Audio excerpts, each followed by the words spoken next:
Underworld, Absolution by Brandon Johnson, based on characters by Kevin Grievous, Danny McBride, and Lynn Wiseman. Fade in. Exterior, Hungarian countryside, night, 604 A.D. Through the partly cloudy sky, the full moon shines on a cottage. The scattered bodies of slain armored vampire warriors and lycans surround the grounds. A lycan's howl and hysterical shouts of battle ring out from inside the cottage. "William, no!" A woman's blood-curdling scream echoes out from inside. William Corvinus, a gigantic white lycan, crashes through the cottage's front door and gallops into the night. Several armored vampire warriors follow in pursuit. Standing in the entrance, Marcus Corvinus stares out into the darkness. Clad in a warlord's armor, he removes his helmet and reveals his white skin, long red hair, and piercing blue eyes. A vampire, Marcus is frozen at the age of 38. Brother. Interior, William Corvinus's cottage, night, 604 A.D. Marcus rushes to the aid of William's wife, 26. Sobbing and covered in claw marks, she gazes at Marcus. Blood oozes from the bite wound near her neck. From the shadows, Victor, a vampire frozen at the age of 49, steps into view. Pale and blue-eyed like Marcus, Victor's armor shimmers in the firelight. The beast has rejected and ravaged these trappings of his former mind, Marcus. I trust now that your curiosity has been satisfied. Redemption is not beyond him. Your brother is beyond reason and must be dealt with accordingly. Let your denial die with his wife. Victor unsheathes his sword. Lest another beast be born. Marcus confronts Victor. Stay your hand, Victor, lest I remove my gift from you and bestow it upon another would-be ruler. We will lay hold of William and vanquish his lycan spawn, but not by your sword or your command. Marcus comforts William's wife. Of course. Perhaps there is another way, Lord Marcus. Please, I beseech you, share your wisdom. How will you spare your brother's wench from her hellish fate, constructed by your own hand? Marcus glares at Victor. Simple, by conversion. Marcus bites William's wife. She gasps and convulses. What madness has consumed you? It is said that two plagues cannot inhabit the same house. One must fall to the other. With her skin healing and turning pale, William's wife's eyes begin to glow blue. Fangs protrude from her mouth. Marcus and Victor stare in astonishment. She reaches out for Marcus. He approaches with caution. Before they can connect, William's wife chokes up black blood and collapses. Turning gray, her skin decays, and her eyes fade to pitch black. Claws grow out of her fingernails. William's wife dies. Marcus grieves beside her. If you will not relinquish your mercy for William, all will fall. A battle-weary armored vampire warrior, 28, marches in. My lords, we have confined the creature to the ridge beyond the forest. We await your instruction. Marcus dons his helmet. Provide her a proper burial. Marcus storms out. Victor glances at the weary warrior and nods his approval. The weary warrior scans the area for William's wife, but her body has vanished. "Sire, is there a body to recover?" "What?" An undead snarl hums behind Victor in the distance. He whips around. Standing there is the reanimated corpse of William's wife. She scowls at him. Victor is unfazed. With a roar, she lunges at Victor. With a stroke of his sword, Victor lops her head clean off. He and the weary warrior crowd around William's wife's collapsed body. Let no vampire feed after any lichen. The bloodlines must never be crossed for fear of what abominations they may bring. Exterior, city back alley, night, present. Sporting a pair of medical scrubs, Michael Corvin, 29, sprints barefooted as Antigen security forces pursue him. Ruggedly handsome with tender eyes in his human form, Michael could be mistaken for an American pro surfer.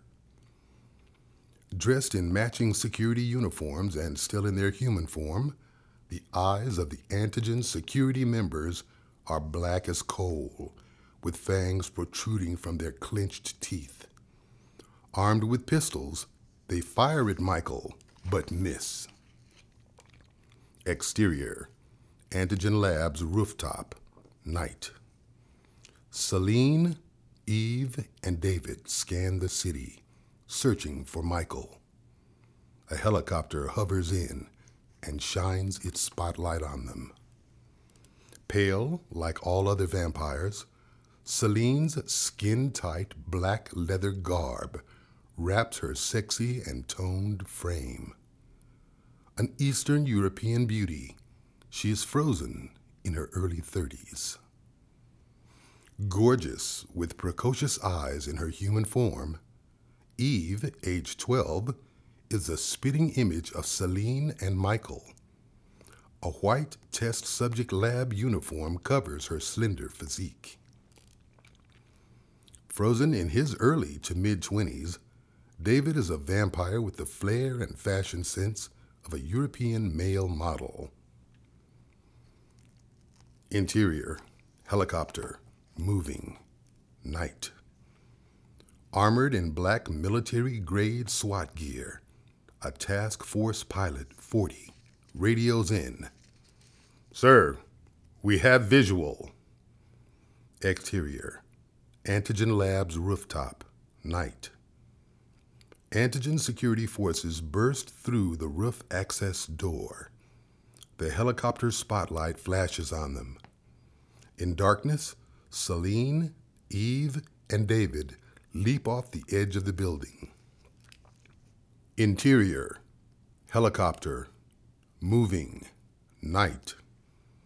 From his cockpit, the task force pilot refocuses the spotlight back to Celine and company, but they're gone. "Shit, I lost them." Exterior, Antigen Labs, night. Celine, Eve, and David descend from the rooftop and land on their feet like cats. They flee at superhuman speeds. Antigen security forces land right behind them. Indifferent to the spotlight shining on them, the Antigen security forces continue to give chase after Celine and company. Interior, command center, night. A wall-mounted monitor displays the helicopter's footage of the spotlighted Antigen security forces. The room is frantic. Business-suited task force agents scramble to answer phones and type on their computers. Among the panic stands Director Christoph Fazakas, 46. Stern, yet compassionate, his worried eyes study the video displayed on the room's wall-mounted monitors. Feet away, an anxious task force agent, 32, hangs up a phone and approaches Director Fazakas. Director Fazakas, 30 more lichen sightings have been confirmed around the city, all stemming near or around Antigen. Evidence indicates that the lab was acting as a front to grow their numbers. Further intel supports that they were harboring 3 hybrids for experimentation, while the CDC only had them listed for 2. Call in every available agent. I want boots on the ground in every sector of the city with the entire perimeter sealed off. Get me units in the sewers and security drones in the air. We sweep and clear street by street, block by block, until the outbreak is contained. The anxious agent nods and returns to his phone. An assertive task force agent, 34, marches in. Sir, the bunker's prepped. We're ready to transfer you down below. What about my family? A detail has been sent to collect them. They're en route now. Exterior, downtown townhouse, night. A dark-suited, calm task force agent rushes Marta Fazakas, 41, and Benjamin Fazakas, 13, toward a full-sized SUV. Elegant with a sassy streak, Marta was groomed to be a politician's wife and looks every bit the part. Charming and oozing with happy-go-lucky swag, Benjamin is a gawky teen just on the other side of puberty. Excuse me, is this really necessary? What's this all about? Ma'am, we're under orders. The less you know, the better. The vehicle's doors open. 3 more dark-suited task force agents pop out. They usher Marta and Benjamin inside.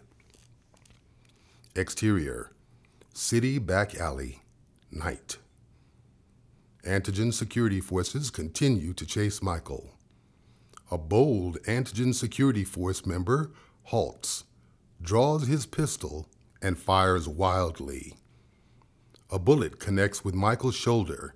He stumbles but resumes sprinting. The bold security member continues to pull the trigger but is out of ammo. Throwing his gun aside, he rips off his uniform, transforms into a lichen, and gallops after Michael. His fellow Antigen security members follow suit. Interior, task force SUV, moving, night. Benjamin naps next to his mother. Sulking, Marta scowls at the calm agent. Driving, he avoids her gaze. At least tell me if my husband's okay, or is that too much to ask?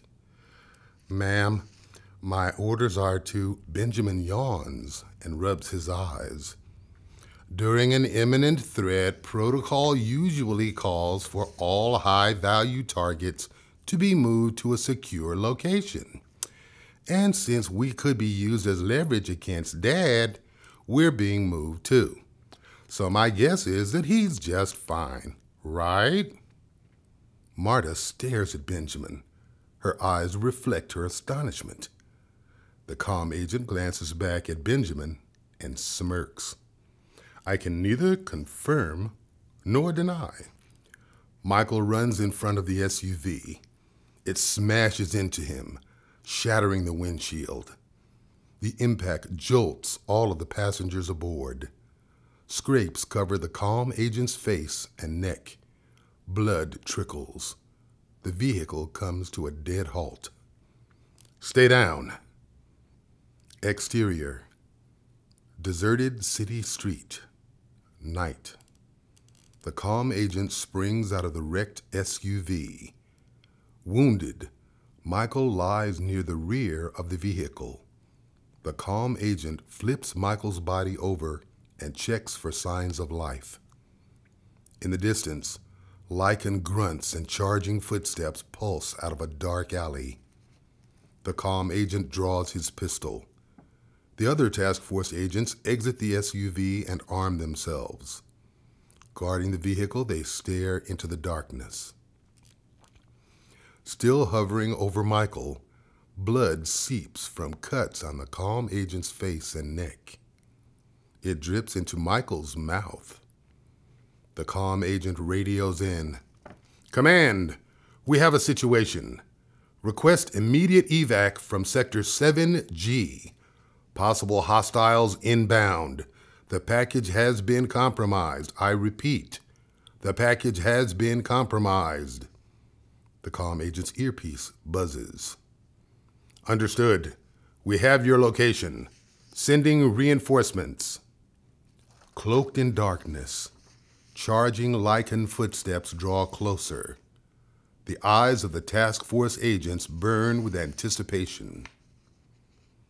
From inside the SUV, Marta rolls her window down a bit. She and Benjamin peer over it into the alley. The comm agent's blood continues to stream into Michael's mouth. His eyes pop open. They're pitch black. He gasps. Startled, the comm agent aims his gun at Michael and fires several rounds into his chest. Undaunted, Michael grabs the comm agent, bites into his neck, and revels in the kill.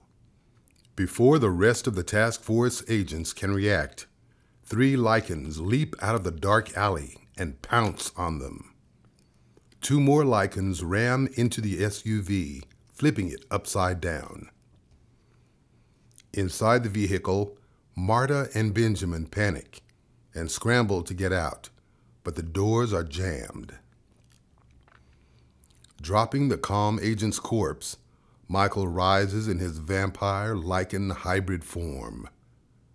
Finished with their victims, the lichens growl and surround Michael. Tearing his shirt off, Michael exposes his bluish-gray skin and enhanced muscular structure. Claws protrude from his fingertips. Baring his fangs, he snarls. A lichen lunges at Michael. Seizing the creature by its jaws, he rips the lichen's head in half. With his claws, Michael swipes off 2 other lichens' faces. Airborne, the next lichen descends upon Michael. His claws intercept the lichen at its torso and bisects the creature. Michael thrusts his claws into the last lichen's chest. Removing its heart, he bursts it in his hand. From inside the SUV, Benjamin watches the last lichen's corpse hit the ground. Terrified, he stares as Michael's feet approach his side of the car. Marta kicks out her window. She crawls out, dragging Benjamin behind her. Unaware, Marta crawls toward Michael's feet. Stopped, her frightened eyes trace up. Standing in his human form and completely healed, Michael extends his hand. More of them are coming. This way. Michael helps Marta and Benjamin to their feet and shuffles them down the street. As they exit in the distance, the hand of the comm agent's corpse twitches. Exterior, Antigen campus, night. Swarming with activity, police, SWAT, and emergency vehicles crowd the entrance of a covered outdoor lobby. In the back of an ambulance, a sultry paramedic, 32, finishes dressing the wounds of Detective Charles Sebastian, 37. Suave and stoic, Sebastian is an African-American male with pensive yet empathetic eyes. His tattered suit reflects the signs of battle with lichen forces. "You should be set." "Thanks." As the sultry paramedic exits, a cynical Task Force Agent 43 approaches. He is joined by a Task Force Troop 30. Both dressed in black military-grade SWAT gear like the Task Force pilot, the cynical agent's face can be seen. whereas the troops cannot. A pitch-black helmet covers his head. Thank you for your cooperation in this investigation, Detective. Your support has been invaluable. The task force troop handcuffs Sebastian. What is this? I've told you everything I know. The cynical agent pulls out a computer tablet and displays surveillance footage of Sebastian parking a car in front of Antigen Labs with Celine in the passenger seat. Aiding and abetting vampires, the tablet displays security footage of Sebastian parting ways with Celine, Eve, and David inside a parking garage, letting them escape. The cynical agent deactivates the tablet. I'm sure you have. I can explain.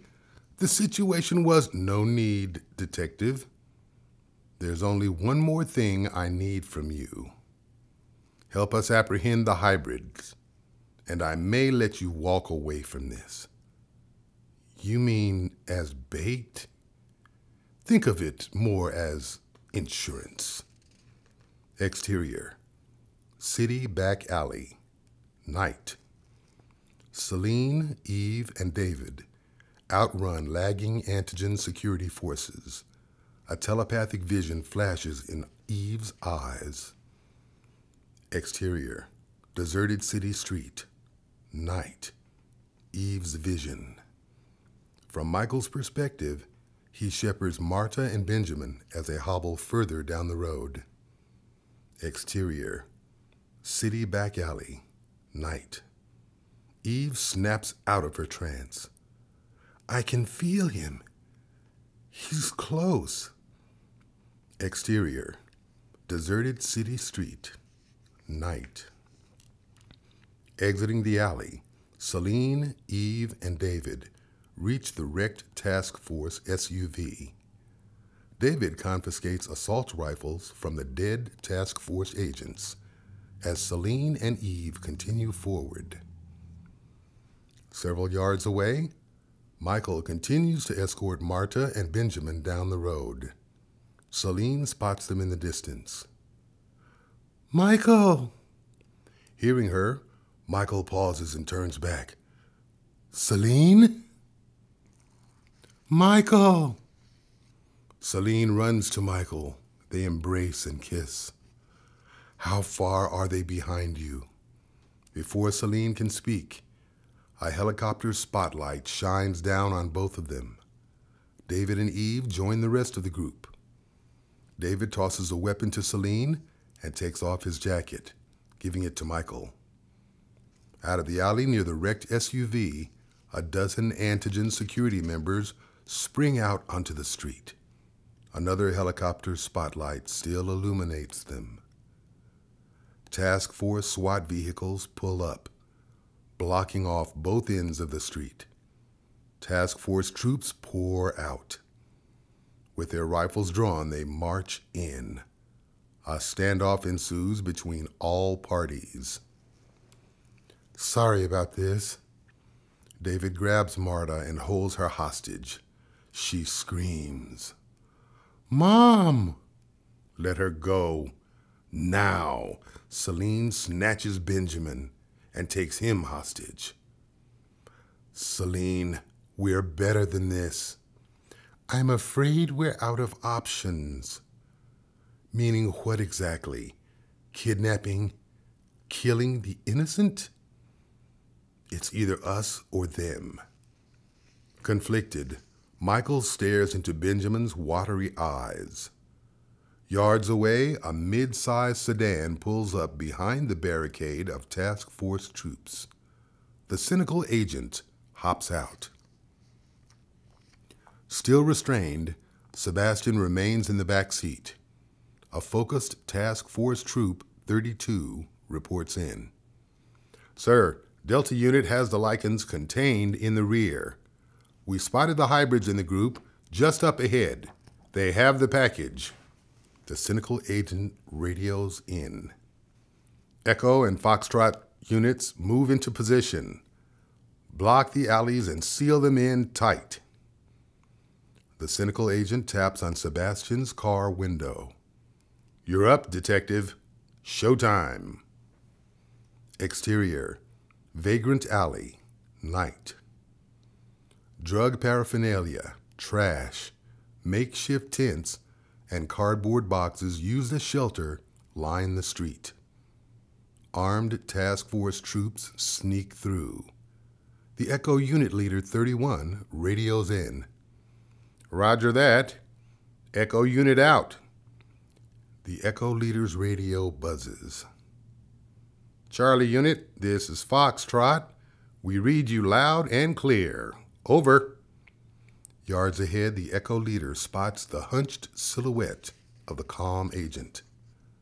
Rifles aimed, Echo Unit creeps forward. You, hands above your head, now. No response. The Echo Leader charges in. You deaf or something? Move it. A zombie like William's wife before him, the calm agent squats over the body of a dead homeless junkie. Scooping out the dead junkie's entrails, the calm agent feasts. What the hell? The bodies of dead vagrants stretch down the alley toward the exit, heading to the deserted street, one by one. Each of the dead vagrants rise and stare at the Echo Leader. Pausing from his meal, the calm agent turns and also stares. Exterior, deserted city street, night. In front of the troop and SWAT vehicle barricade, the cynical agent and Sebastian stroll towards Celine and her group. Still bound, Sebastian is used as a human shield. The cynical agent presses a grenade launcher against his back. Muffled screams and distant gunfire ring out of the vagrant alley, putting everyone on edge. Hold it! Hold your fire! Easy, easy. I just want to talk first and possibly trade. Celine, I'm sorry. Release him. Now. Sure thing. How about in exchange for your little friend, you hand over the nice lady and the kid. Then we all go back to a comfy detention cell at the CDC and run a few tests. Sound like a plan? Fat chance. No one has to die here tonight, according to you. Well, we all gotta go sometime. The cynical agent spots the Echo Leader in the distance. He and some of his troops stagger out of the vagrant alley. Echo Unit, take 'em out. Silence. The Echo Leader stumbles toward the group. Echo Leader, respond. The Echo Leader reaches the group. His eyes have been clawed out. He collapses. Behind him, a flood of zombies swarm out of the vagrant alley, attacking everyone in sight. The nearby task force troops and Antigen security forces fire. Undeterred, the zombies continue to slaughter them. Zombies approach Celine and her group. Eve transforms into her hybrid state and fends them off. Baffled, Michael stares at Celine. Her earnest eyes gaze back. She nods. In her hybrid form, Eve has black eyes with light blue irises inside. Like Michael, her skin is bluish gray. Fangs protrude from her mouth and claws extend from her fingertips. Stunned by the carnage, the cynical agent drops his guard. Sebastian bashes his head into the cynical agent's nose. Blood gushes. Still handcuffed, Sebastian disarms the cynical agent, and Michael kicks him to the ground. Looks like your time is up. Wounded, yet smirking, the cynical agent radios in. All units, fire at will. What? You can't. The cynical agent's radio buzzes. Sir, What about the package? The package has been contaminated. Yards away, the barricade of troops fire. Michael grabs Sebastian, breaks his bonds, and shields him. Celine and David shield Eve, Benjamin, and Marta, respectively. Sebastian fires 4 grenade rounds at a nearby manhole cover, creating an exit. Over here. Hurry. Benjamin, Marta, and Sebastian crawl down the hole. One after the other, Eve, Celine, David, and Michael jump in. A squad of zombies dart toward the cynical agent. He screams. Interior, command bunker. A wall-mounted monitor displays the helicopter's footage of the squad of zombies attacking the cynical agent. Like a pack of wild dogs, they rip him to shreds. Watching, the assertive agent flinches. The anxious agent lowers his telephone. Screams blare out of the other end. He locks eyes with Director Fazakas. Benjamin, Marta, what happened? They were declared infected. A shoot-to-kill order was authorized. Sir, my men are already in the sewers. How should we proceed? The law is the law. Despair washes over Director Fazakas. And no one's above it. Vampire or lichen, all infected are to be shot on sight. No exceptions. Understood. Director Fazakas' despair morphs into focus. Have the chopters airlift as many wounded as they can back to the squadron immediately. Tell Charlie, Delta, and Foxtrot units to clear out of there and regroup back at Antigen. And get someone on the phone who can tell me what the hell just happened to Echo unit out there and what the hell we're dealing with. Interior, sewers, night. David, Celine, Michael, Sebastian, Eve, Benjamin, and Marta navigate through tunnels. We can reach another safe house this way. Follow me. Hello? Does anyone want to explain what the hell is going on here? Who are you people? More like what, not who. We're at war with your kind. That makes you a vampire, right? I mean, judging by your outfit, I'd say you're a death dealer. David glances back at Celine. Your exploits have become common knowledge, even among the mortals. I was a vampire. I'm something much more now. We all are. Celine and David there are daywalkers. As far as I can tell, those two are some kind of hybrids. Hybrids of what? Lichen and vampire. And who are you, smarty pants? Detective Charles Sebastian, Metro Police Department, ma'am. Celine halts and addresses Marta. The group pauses. And you are? I am the wife of, with a sly gesture, Benjamin shushes Marta. I'm Benjamin, and this is my mom, Marta. We were in a car accident. Sorry about that. Then these guys in suits showed up and some lichens attacked them, but Michael saved us. It's true. Celine resumes walking. Whomever you are, you're free to go now. I suggest you run along. Fine by me. Come on, Benji. And go where? Back to being shot at? They think we're infected too. But that's a lie. We're not. Honestly, do you really think that stopped them before? They're trained to shoot first and check your blood later. Michael catches up with Celine and stops her. They won't survive on their own. David comes to Celine's side. They'll only slow us down. Michael confronts David. Was I talking to you? Celine moves between them. He's right. They're a liability. Well, if they are, so am I. That's not what I meant.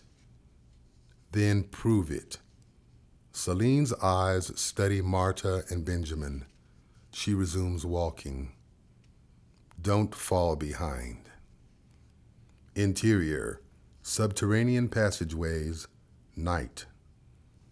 Dr. Gideon Rowland, 44, runs for his life. A pack of lichens chase him. In the distance, a hooded woman loads a gun with a magazine of many syringe-like bullets. In his human form, Rowland appears feeble with an impish gleam in his eyes. His long white lab coat flaps in the breeze. Rowland's eyes begin to grow pitch black, and fangs start to protrude from his mouth. Long blonde curls extend out of the hooded woman's cloak. Her eyes cannot be seen. She aims her gun at Rowland and fires several shots. They all connect. Rowland's lichen transformation starts to reverse itself. He panics. The pack of lichens continue to charge. Happy hunting! The hooded woman follows closely behind. Interior, sewers, night. Led by David, Celine and the rest of her group continue to navigate through the tunnels. Benjamin walks beside Eve. So, you got a name? Silence. Have you always been a... Eve ignores him. Whatever you are, because you look human to me. Not that I'm checking you out or anything. I just thought you might be... Eve shrugs off Benjamin and joins Michael. Strike one, buddy. Celine passes Benjamin. Don't take it personal. She doesn't get out much. Benjamin sighs. Walking beside him, Eve gazes at Michael. He smiles back and holds her hand. Celine joins them. How long was I gone? 12 years. They had us too. So what is your name? I was hoping you could give me one. You know, my grandmother was a strong, courageous, and loving woman, and I see her spirit in you. Eve's eyes light up. Her name was Evelyn, but how about we call you Eve for short? I'd like that. Those creatures that came out of the alley, what were they? I don't know. They didn't look like vampires or lichens. More hybrids? No, they didn't look like us either. They looked dead. Turning the corner, Rowland comes face to face with David. The group aims their weapons, freezing Rowland in his tracks. Stay where you are. Please don't shoot. I mean you no harm. I'm not with them. With whom? Michael sniffs the air. Lichens. He's one of them. Who are you? I'm a scientist. I studied you. Rowland makes eye contact with Celine, Michael, and Eve. All of you. Celine studies Rowland's lab coat. Antigen is printed on it. She yanks the ID name tag from his lab coat. Tell me, Dr. Rowland, why is your own kind after you? What is it that they want? My head. Michael and Eve both transform into their hybrid states. Sebastian guards Marta and Benjamin. The pack of lichens arrive. Michael roars. Deadlocked, the opposing groups circle each other. Stop! The lichens back off.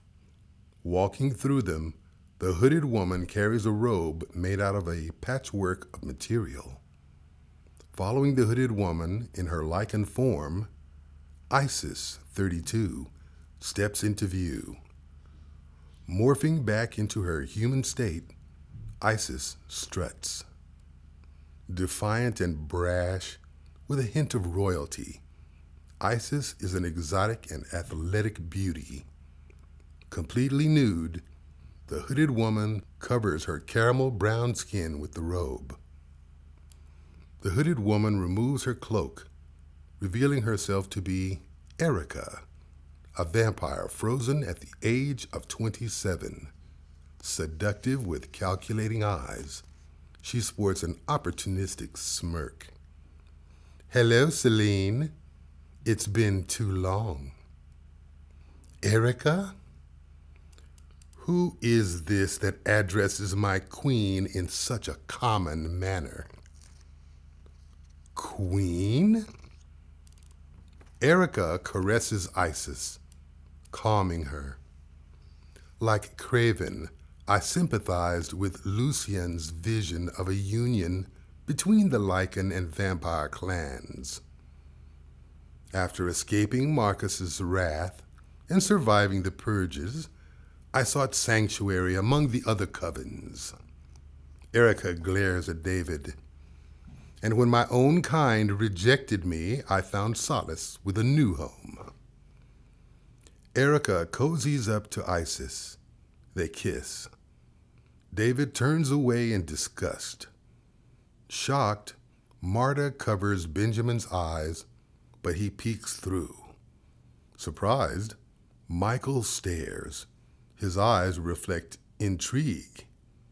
Erica whispers to Isis, "I am Isis, ruler of this domain. Although my queen speaks highly in your favor, what business do you have with this traitor?" "None. We only seek safe passage through your territory." "I see no harm in it. My love, permit our guests an asylum in your kingdom." "So be it. I grant you clemency while you dwell here among us. But you, transgressor, you shall be punished for your crimes against your Lycan brethren." "Celine, would you mind escorting the prisoner? For old time's sake." "It would be my pleasure." "Stand." Roland rises and the group marches on. David joins Celine. "I take it you know her." "Very well." "Then you know she is not to be trusted. Why are you helping her?" "I'm not. I'm helping us." Interior, subterranean lair, night. Redecorated into a crude throne room, Isis, Erica, Celine, and her group enter through the main gate.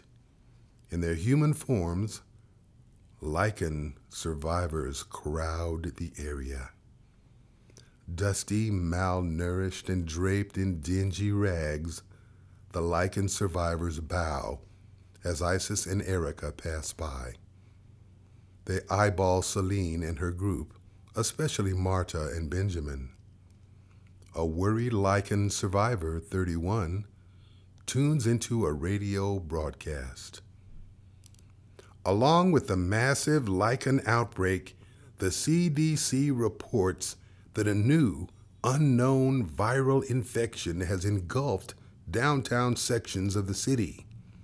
We urge that all of our listeners stay indoors and protect themselves. The government has now issued martial law. Isis and Erica reach their thrones. A pale Lycan guard, tan Lycan guard, and black Lycan guard post in front of them. Standing in their human forms and draped in robes, they are all equally hunky and focused. "Brothers and sisters, for too long have we been forgotten and ignored by our own kind at Antigen, left here to starve and rot down below, While they sit on high, mocking us, they labeled us archaic, primitive, and uncivilized. Isis gazes at Erica, holding her hand. But when I showed them true progression, they abandoned us. But their day of reckoning is at hand. Even now, as Antigen falls, this den will rise. The lichen survivors cheer. On this night, let us celebrate the destruction of our rivals, as those cowards run the streets above. Seeking safety, we will let the humans slaughter them, and they will not find shelter here either. As proof, I bring this traitor here before you, so that justice may be exacted upon him. The lichen survivors clamor for Roland's blood. Your Majesty, allow me to interrogate your prisoner before his execution. He may have vital... I thought you had no business with him. What has changed your mind? Above ground, we encountered a creature that was neither lichen, vampire, nor hybrid. And this concerns me how it attacked and fed off humans and lichens indiscriminately. The worried survivor approaches the throne. It is true, sire.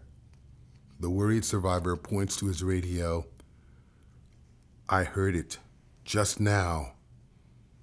I suspect Antigen's involvement, but I'd like to know for sure. You bring this to my attention now? Forgive my hesitation. I had to be certain about your relationship with the lichens of Antigen, as I'm sure your queen will understand. But of course. Beloved, let us indulge our guest for the moment and dispatch with the traitor later. I've come to trust Celine's judgment when a conspiracy and treachery is afoot. As you wish, my queen. Take the prisoner to the dungeon so that we may question him. Do you object? No, Your Majesty. Isis, Erica, and the Pale Guard escort Roland out of the area. Celine glances at David and nods. They both start to follow Isis and the others, but Michael stops Celine. Stay here and protect the others. I don't trust him. Who? David? Any of them. That's why I need you here. Celine and Michael part ways. She joins David. David sneers back at Michael. Michael's eyes reflect his disapproval. Your Majesty? Really? I never thought I'd hear that one. When in Rome. Interior, sewers, night. A unit of task force troops charge through the area. They reach the hole created by Sebastian. The Tango Unit Leader 38 radios in. Command, we've reached their escape route. No sign of the package, sir. The Tango Leader's radio buzzes. Tango Unit, proceed on course. Exterior, deserted city street. Night. Zombies overrun the area. The focused agent, now a zombie, sniffs the air and heads toward the hole leading to the sewers. Other zombies follow. A radio buzzes from inside. Whiskey Unit is just ahead. Rendezvous at Sector 7H and backtrack towards Antigen. Interior, sewers, night. The Tango Leader radios back. Understood. Proceeding on course. Whiskey Unit, do you copy? Zombies descend from the hole opening above and pounce on the task force troops behind the Tango leader. Zombies tear them to pieces. The Tango leader fires, but the zombies continue to charge and pounce on him. He screams as his radio buzzes. "Tango unit, we read you. Sit tight. We're on our way." The zombies rip the Tango leader apart. Interior, subterranean dungeon, night. Tied up and bound to a chair, Roland's face is bruised and bloodied. Isis, Erica, the pale guard, Celine, and David hover over him. The pale guard backhands Roland. "What do you know about the new virus? Tell us at once." Silence. The pale guard continues to strike Roland. "Speak, you dog. Speak." "I swear, I know nothing about it." The pale guard is about to strike, but Celine stops him. "My turn." The pale guard looks to Isis. She nods. Celine grabs Roland and bites him. Blood spurts. His memories flash in her eyes. Montage. Roland's memories. In a laboratory, Roland is greeted by Dr. Jacob Lane, 50. Despite his warm smile, Jacob's beady eyes reflect a more sinister nature. Time passes in the laboratory. Roland tests blood samples. He makes notes in a folder marked Subject 0. More time passes in the laboratory. Roland frantically destroys files marked Subject 2. He wipes computer hard drives clean and erases video feeds of Eve. On the street, Roland runs away from Antigen Labs. Using his lichened strength, he opens a sewer grate and jumps inside. End of montage. Interior, subterranean dungeon, night. Celine releases Roland. He's telling the truth. He doesn't know anything about the creatures. Too bad for you. Time to go. The pale guard grabs Roland. Wait, wait. I can help. You saw my memories, right? Then you know that I could test the blood of the infected and determine the cause. Please, you need me. Erica and Isis glance at Celine. She nods. It seems you have made yourself indispensable, Dr. Roland. At least for now. And you're sure he could identify this new threat? On my life, I swear it.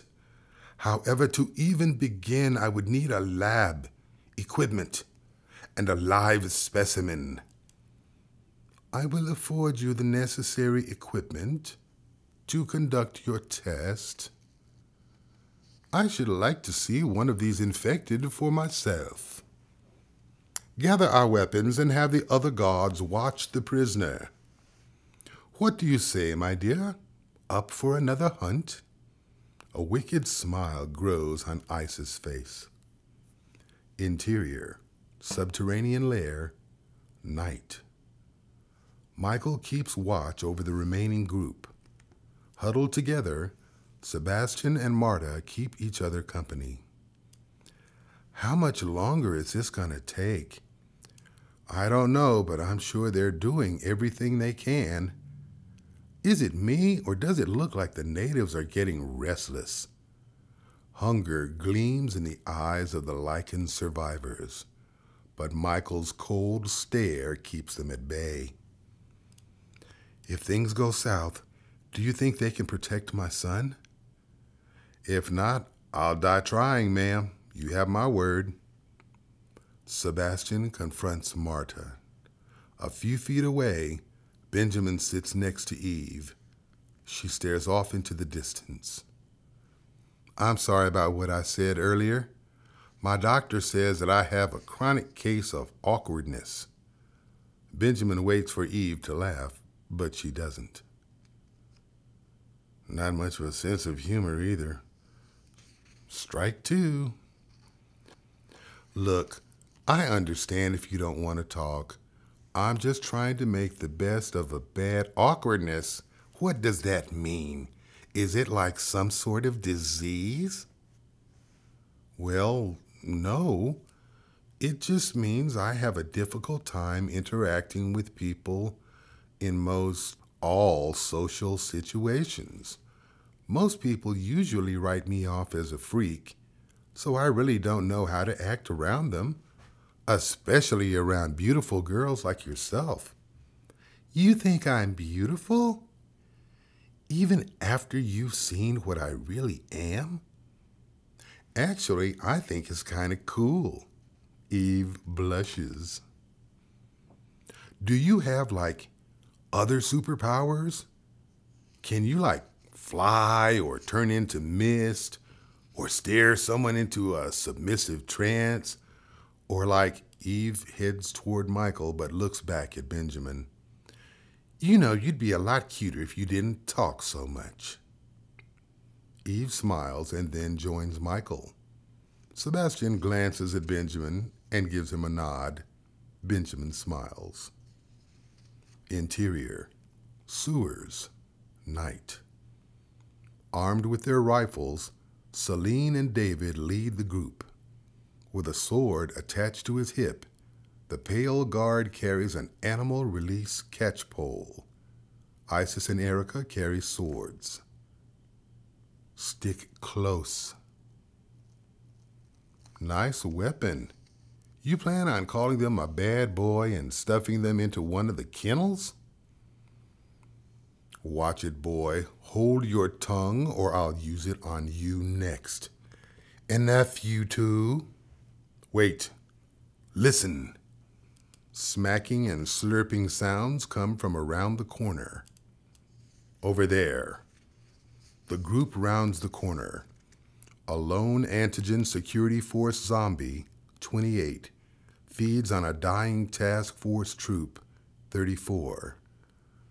The pale guard sneaks up behind the Antigen zombie and nabs it with the animal release catchpole.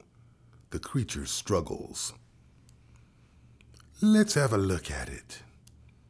The pale guard shows the Antigen zombie to the rest of the group. Erica walks up to it. Isis remains at a distance. Careful, my queen. Fret not, sire. It's not so tough. Now a zombie, the dying troop jumps up behind the pale guard and bites him, making him drop the animal release catchpole. The Antigen zombie lunges in Erica's direction. She flinches. It completely ignores her and heads for Isis. Erica notices. The dying troop bites through the pale guard's neck, removing his head. David fires an entire clip into the creature's body, but it has little to no effect. The Antigen zombie closes in on Isis.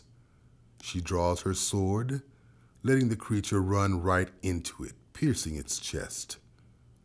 Celine takes out the dying troop with a headshot and grabs the animal release catchpole. Even with a sword through its chest, the Antigen zombie continues to snap and claw at Isis. With the animal release catchpole, Celine snags it by the neck, pulling it off Isis. I've had enough hunting for one night. Well, shall we? Handling the Antigen zombie, Celine leads the way, heading back. Erica collects her bearings and joins Isis. With David protecting the rear, they follow Celine. Blood spurts from the body of the decapitated pale guard. Far in the distance, a pack of zombies eat what's left of more task force troops. The zombies sniff the air and run toward the direction of the pale guard's body. Interior, subterranean lair, night. Still handling the Antigen zombie, Celine marches through the crowd of lichened survivors. They recoil as the creature passes. Isis, Erica, and David follow right behind Celine. Back. Everyone stay back. Michael, Eve, Sebastian, Marta, and Benjamin follow Celine and the others into the dungeon. Interior, subterranean dungeon, night. Celine and the others watch the Antigen zombies struggle to reach them from inside a large cage. Sitting at a table full of laboratory equipment, Roland studies blood samples on a microscope. Isis and Erica stand beside him and observe the creature from a distance. I need another blood sample. Celine walks over to Roland and reaches for an empty syringe. Erica stops her, grabbing the syringe for herself. Wait, Celine. Allow me. Celine and Isis glance at each other. Erica smiles. Her eyes burn with determination. She walks to the cage's entrance, and Celine cracks the door open. David stands ready with the animal release catch pole. That won't be necessary. Are you sure about this? Mostly. Erica strolls inside the cage. Celine guards the entrance. Unnoticed, Erica ambles directly to the Antigen zombie. Its focus is divided among the people outside the cage. Erica injects the syringe into the creature's neck and withdraws blood. Apathetic to Erica's actions, the Antigen zombie continues to focus on the others outside of the cage. Roland sits up and takes notice. Fascinating. Let's run a few tests. How about a tissue sample? Montage. The group tests the zombie. Isis grabs a silver sword and presses the blade against her forearm. It burns on contact. She hands the sword to Erica inside the cage. Erica lops off one of the arms of the Antigen zombie. The creature has no reaction. Isis hands Erica a rifle magazine filled with ultraviolet ammunition. Erica loads the magazine into an assault rifle and fires multiple rounds into the Antigen zombie. Again, the creature has no reaction. Isis hands Erica a bag of donated blood. Using her dagger, she pierces it. The Antigen zombie sniffs the air and eyeballs it. Erica tosses the bag at the creature's feet. The Antigen zombie scoops it up and sucks the bag dry. Finished and unsatisfied, the Antigen zombie still claws at the rest of the group outside of the cage. Give it more. Dozens of empty donated blood bags lie at the Antigen zombie's feet. Finishing its current bag, the creature resumes trying to reach the rest of the group outside of the cage. Isis hands Erica another bag of donated blood. More? Erica takes the bag. No, this one's for me. Erica drinks from the bag. The Antigen zombie stops paying attention to the others and notices Erica. It lunges at her. Isis pulls out her sword and stabs the creature between the eyes just before it can reach Erica, killing it. End of montage. Interior, subterranean passageways, night. Sniffing the air, a horde of zombies follow Celine's, Isis's, Erica's, and David's trail. Interior, subterranean checkpoint, night.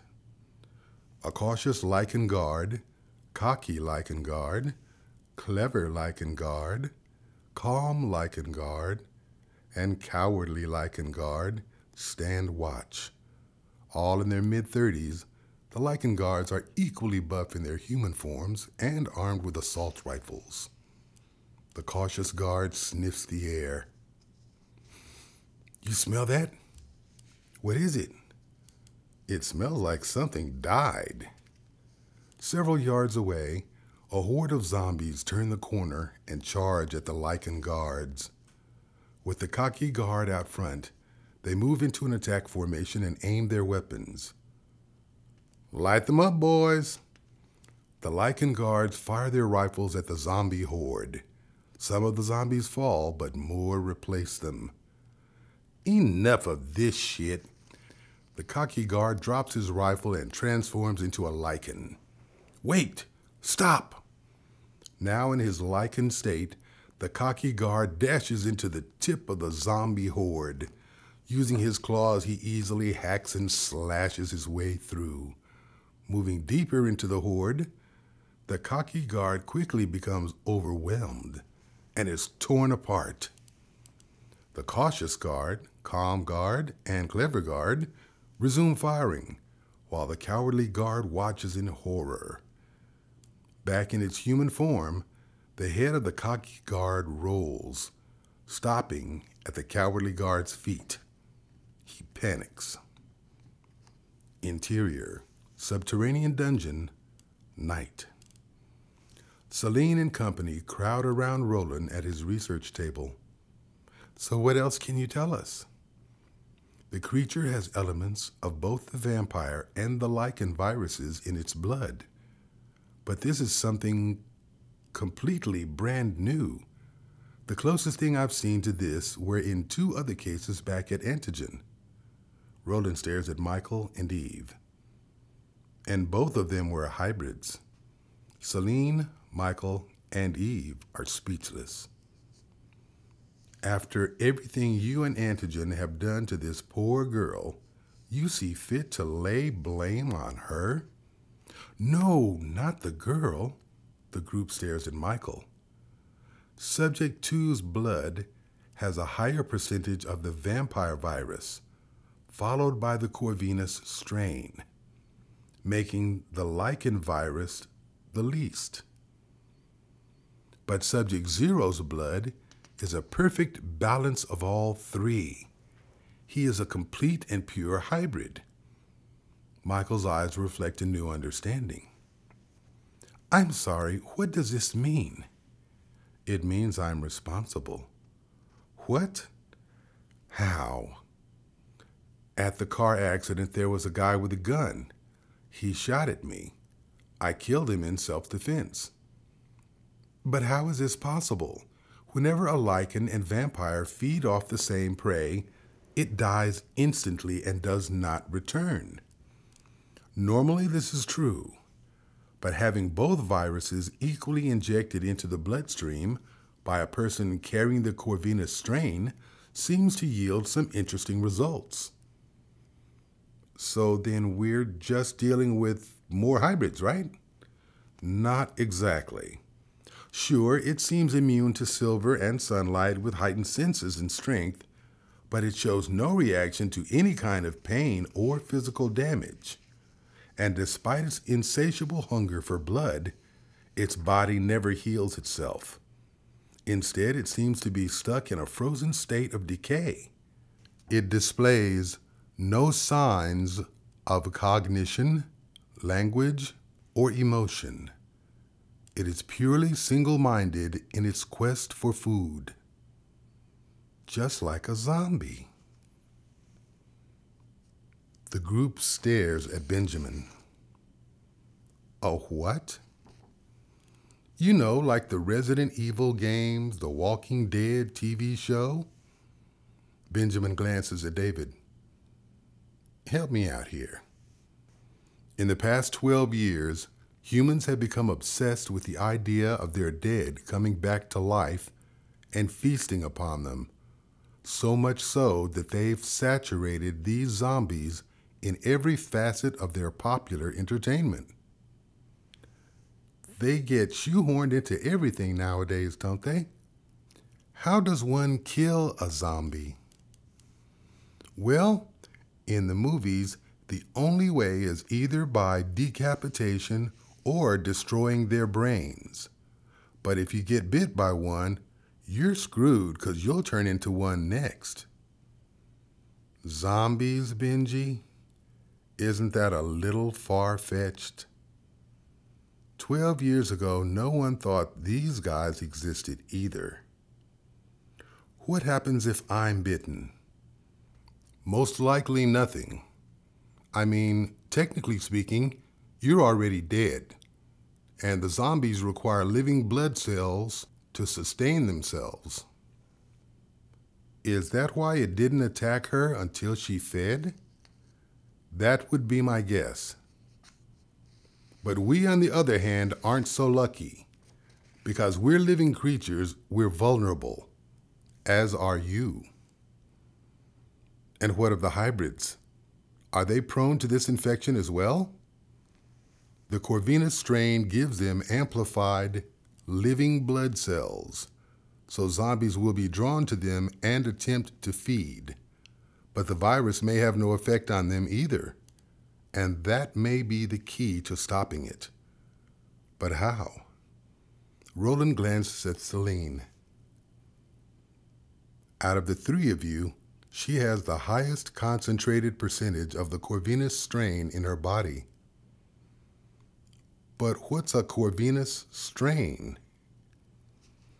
There was a 5th century warlord named Alexander Corvinus that survived a deadly plague due to an evolutionary genetic mutation. His body was somehow able to adapt the plague, making him immortal. Michael is his direct descendant, and Celine also carries that same legacy.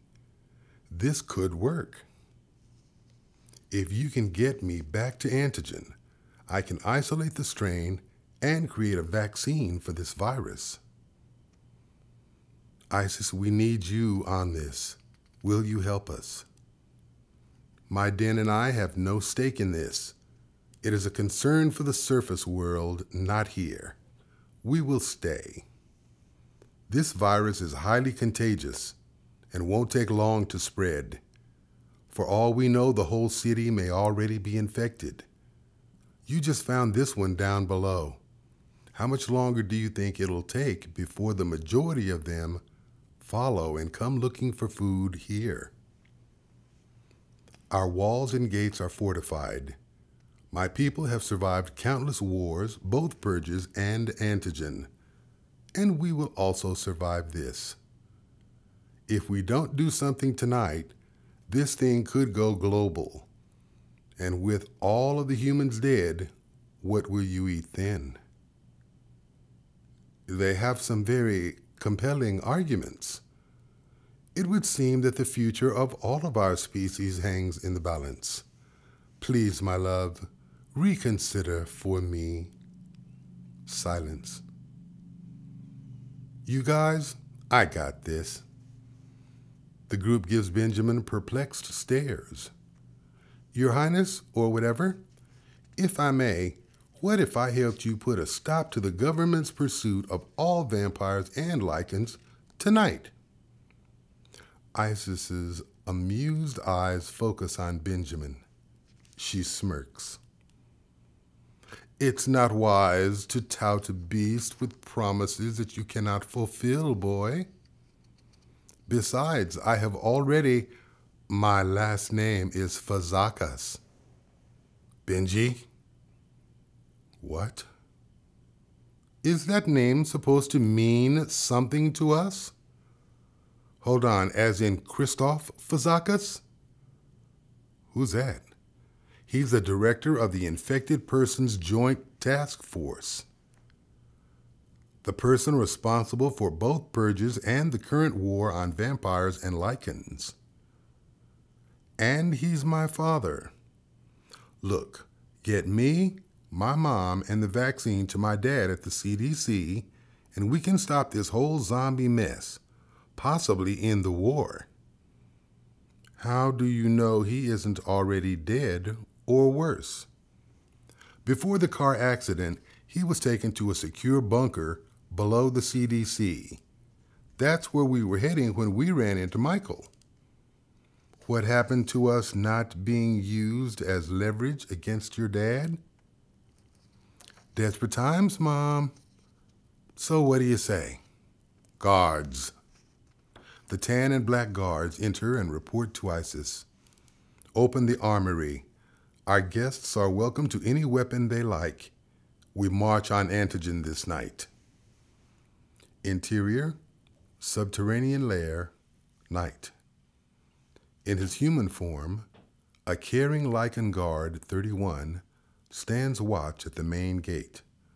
Feet away, the cowardly guard, cautious guard, clever guard, and calm guard stumble toward him. All of them are covered in claw and bite marks. Hurry, open the gate. They're right behind us. The zombie horde is on the calm guard's heels. The caring guard fidgets with the gate, unlocks it, and opens it. Then ushers them all inside at the last second, shutting the zombies out. Lichen survivors tend to the wounded guards. Interior, armory. Scores of firearms, swords, clubs, daggers, explosives, and other weapons line the walls of the room. David, Sebastian, Celine, Isis, Erica, the tan guard, and black guard load up their own personal arsenals and suit up in tactical vests. Michael slides on a set of old fatigues over his medical scrubs. Eve hands him a pair of combat boots. Roland reaches for an assault rifle, but Celine swipes it first. She tosses him a spiked baseball bat. Until you deliver the vaccine, consider yourself on a short leash. Erica tosses Benjamin a backpack and hands him a shotgun. You know how to use one of these? Marta blocks Benjamin before he can reach the weapon. Are you out of your mind? He's just a little boy. Marta takes the shotgun for herself. She stacks 2 pistols, a machete, some claymore mines, and grenades in Benjamin's arms instead. He stuffs them into his backpack and wears it. There, much more appropriate. Inconspicuously, Erica loads a fresh magazine of many syringe-like bullets into her sidearm, but Benjamin notices. Printed on each mini syringe-like bullet is the word Thassarin. What kind of gun is that? Are those bullets?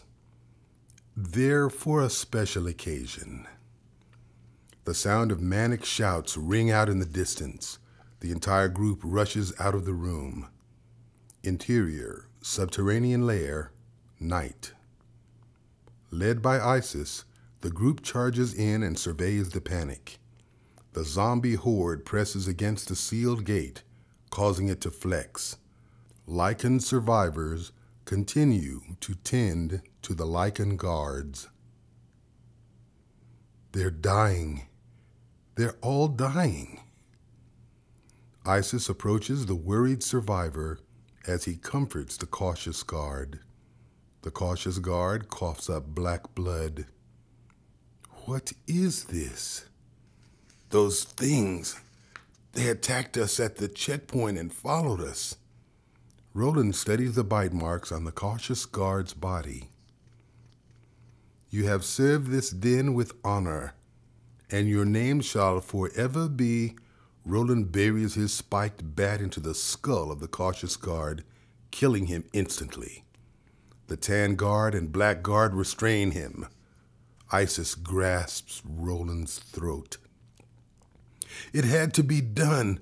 The virus may take several minutes to turn someone permanently, but it works faster depending on the amount injected with each bite. I had to. It was only a matter of time. Isis, the Tan Guard, and Black Guard release Roland. How many more were bitten? The Cowardly Guard, Calm Guard, and Clever Guard, now all zombies, rise and attack their caretakers. Lycan survivors flee in every direction. David aims his rifle. Save your bullets. Celine draws her sword. She darts toward the 4 zombified guards and decapitates them, one by one. Isis and her guards use their swords to pierce the skulls of the attacked Lycan survivors, killing them.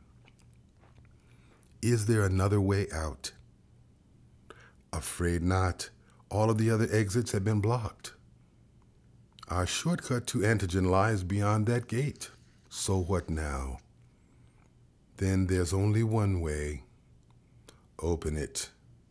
What? Are you insane? They'll overrun us all. Isis and Erica, I need you and your men to lay down suppressive fire with David and I. Detective Sebastian, how many grenade rounds do you have left? Sebastian examines his grenade launcher. Only 2. There wasn't any extra ammo for this in the armory.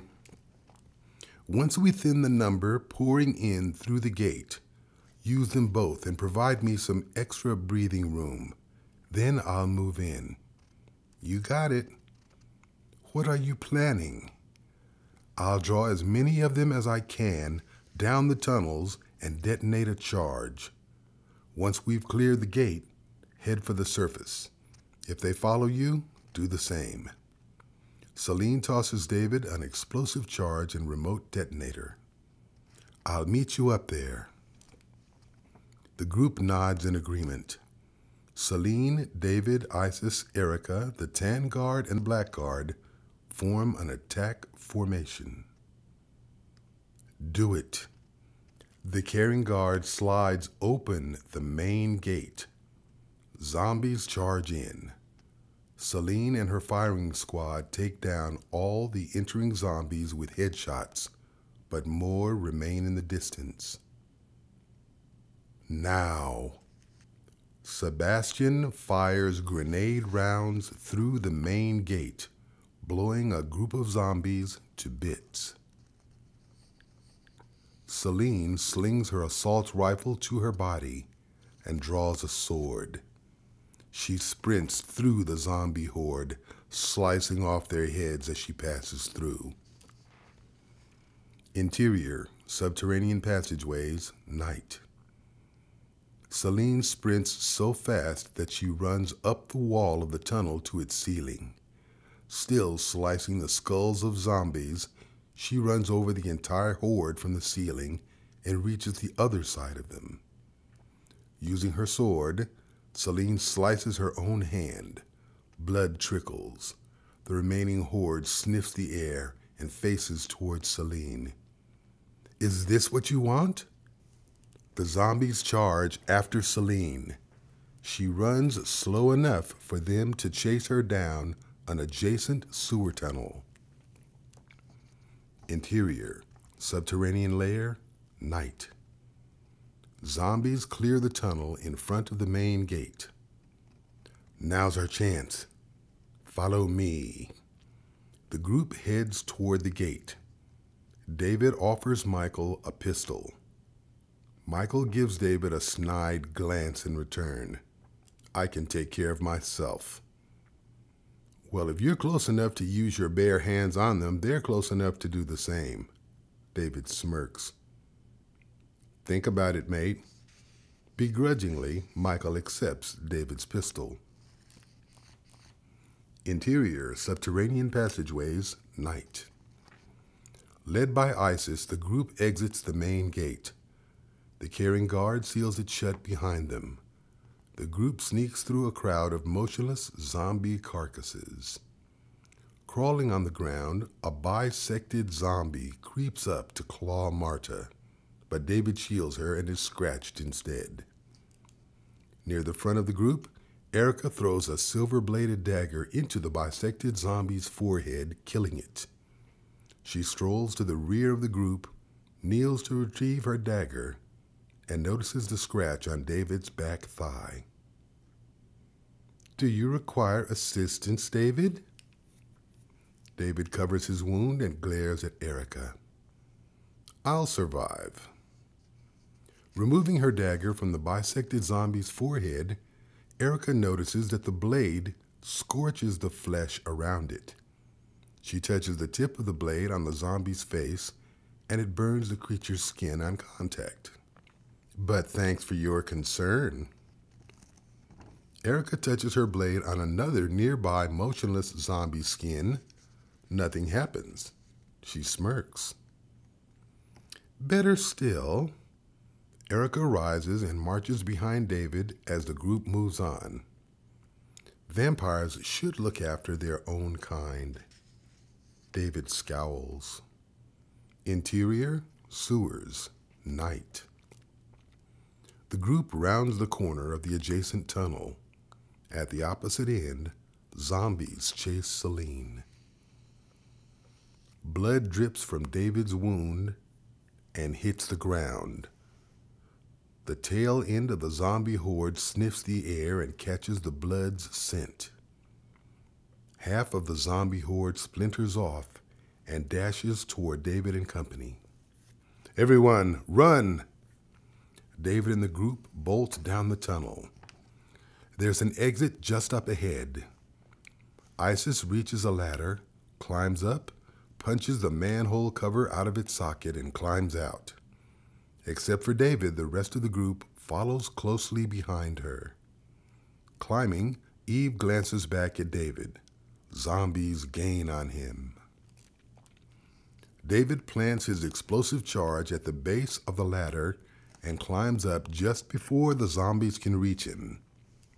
Massed together, the zombies claw at him, but are unable to climb.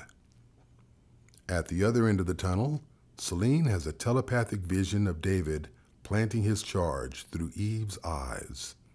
Celine reaches a ladder, plants her charge, and climbs up. Exterior, city main street. Night. Isis and the Black Guard watch Michael and the Tan Guard help Eve and Benjamin out of the sewers. Blocks away, a manhole cover pops open and Celine climbs out. Interior, sewers, night. Still on the ladder, Marta, Sebastian, Erica, and David climb. David pauses and readies his detonator. Erica kicks him in the head, knocking him off the ladder. His shocked eyes stare back at her as he falls into the pit of zombies. Oops. Exterior, city main street, night. Unaware of David's misfortune, Michael and the Tan Guard help Marta, Sebastian, and Erica out of the sewer. Interior, sewers, night. On the ground, zombies tear into David and feast. Still alive, he presses the button on his remote detonator.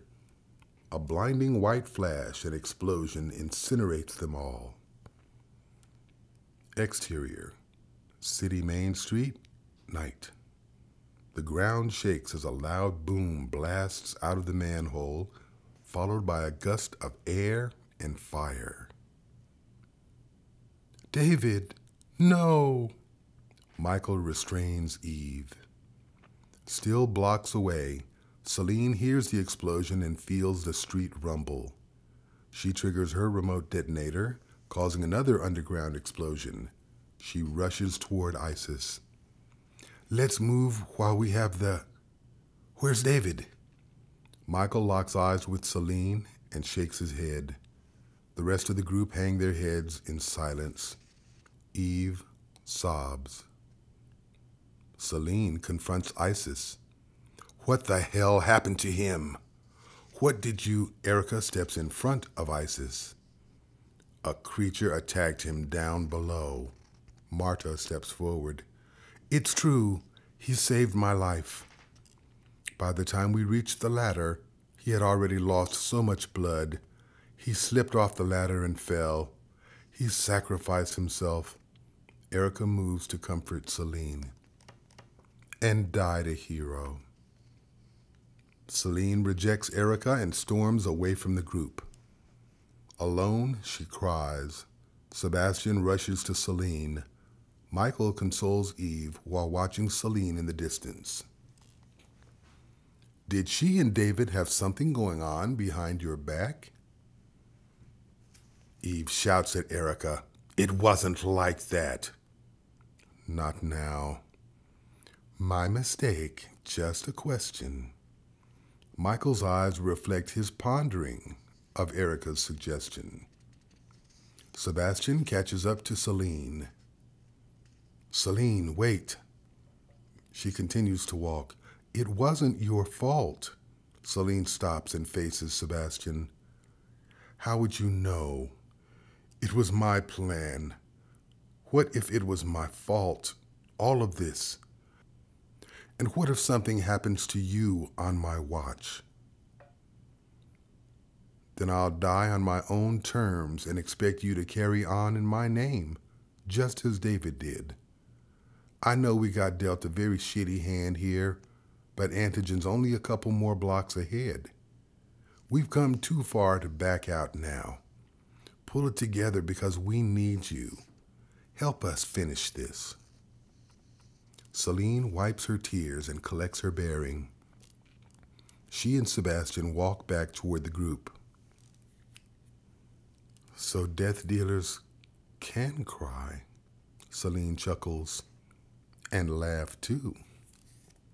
Shut it, Charles. Celine and Sebastian join the rest of the group. The Antigen campus looms in the distance. Celine and company march down the desolate street toward it. Interior. Command bunker. The anxious agent puts down his phone. Sir, we've lost all communication with the helicopter squadron and our units at Antigen. Send a drone over each area. I want eyes on any survivors. Right away, sir. Exterior. Antigen campus. Night. SWAT and other emergency vehicles still crowd the area. Most are smeared with blood. Zombies wander the grounds aimlessly. The focused agent, now a zombie, sniffs the air. A bullet pierces his forehead, exploding his skull. Celine and her group charge through the vehicles as a unit, sniping off zombies with headshots as they go along and enter the covered outdoor lobby. Atop a massive staircase in the distance, Celine stares at a damaged building. The exterior of the building is scarred with a blast mark that rides up from its ground floor elevators to its top. Celine begins to march toward it. Not there. This way. The roof of the outdoor lobby is connected to another nearby building. Roland leads Celine and her group to a bank of its elevators. The sound of a propeller whirls in the distance. What's that noise? Celine and the rest of the group wait at the building's exterior elevator doors. Celine presses the call button. Marta steps away from the group to investigate the sound. Marta, what are you doing? Marta spots a security drone flying overhead. We're saved. Marta points to the drone. She stares at it and waves. Oh my God, Benji, we're saved. Interior, command bunker. The assertive agent studies a monitor at a computer terminal. It displays the drone's video feed of Antigen's covered outdoor lobby. In the monitor, a small humanoid figure jumps down below. It's Marta, but she's hard to make out. Sir, I've got something over here. Director Fazakas hovers over him. Have command patch the controls straight to the bunker terminal. The anxious agent nods and picks up his telephone. Who is that? 1 second, sir. The assertive agent types on his keyboard. The drone's video feed zooms in on Marta's face. Holy hell. She's alive. She's saying something. Cut on the mic. On the drone's video feed, Marta flails her arms. The assertive agent clicks a button on his keyboard. Not infected, Christoph. We're not infected. Please help us. Exterior, Antigen campus, night. Marta continues to vie for the drone's attention. Marta, keep it down or you're going to get us some unwanted attention. She continues to shout. Christoph, I know you're there, and I know you can hear me. Help. Interior, command bunker. Director Fazaka speaks into a microphone. Marta. Exterior, Antigen campus, night. Director Fazaka's voice booms from the security drone. Are you and Benjamin safe? Yes. The commotion attracts the attention of some nearby zombies. They dash toward Marta. She spots them. Oh, God, please send help. Marta runs toward the elevator doors. Sebastian, Michael, Erica, the tan guard and black guard provide cover fire for Marta and snipe the incoming zombies. At the door, Celine hears the sounds of footsteps rumbling through as the elevator descends. Isis sniffs the air coming from the door. She and Celine glance at each other. Everyone, stand clear. The elevator doors open. Celine and Isis both split their parties onto separate sides of the door, hugging the wall. A pack of zombies dart out of the elevator. Marta runs right into them. They pounce and devour her. Benjamin screams, Mom! Sebastian drags him into the elevator. The others follow. Interior, command bunker. On the display monitor, Director Fazakas watches as the pack of zombies tear Marta apart while Celine and her group enter the elevator. Weeping, he storms away from the monitor. Interior, elevator. Roland presses the button for the 6th floor. Silence and gloom washes over the rest of the group as Benjamin throws a fit. Sebastian restrains him. Eve approaches Benjamin and embraces him. He cries. Interior, command bunker. Director Fazakas reaches his desk and breaks down. Sir, what should we do now? Sir? Director Fazakas is lost in the midst of grief. Interior, laboratory, night. A door cracks open and Erica slips through. She scopes out the area. It's been ransacked. It's clear. The rest of the group enters behind her. Here, help me. Erica, Celine, Michael, Isis, the tan guard and black guard help Roland straighten up a workspace. Celine notices a phone off the hook. She picks it up and hears dial tone. From a distance, Benjamin also notices. Celine, I need to call my father.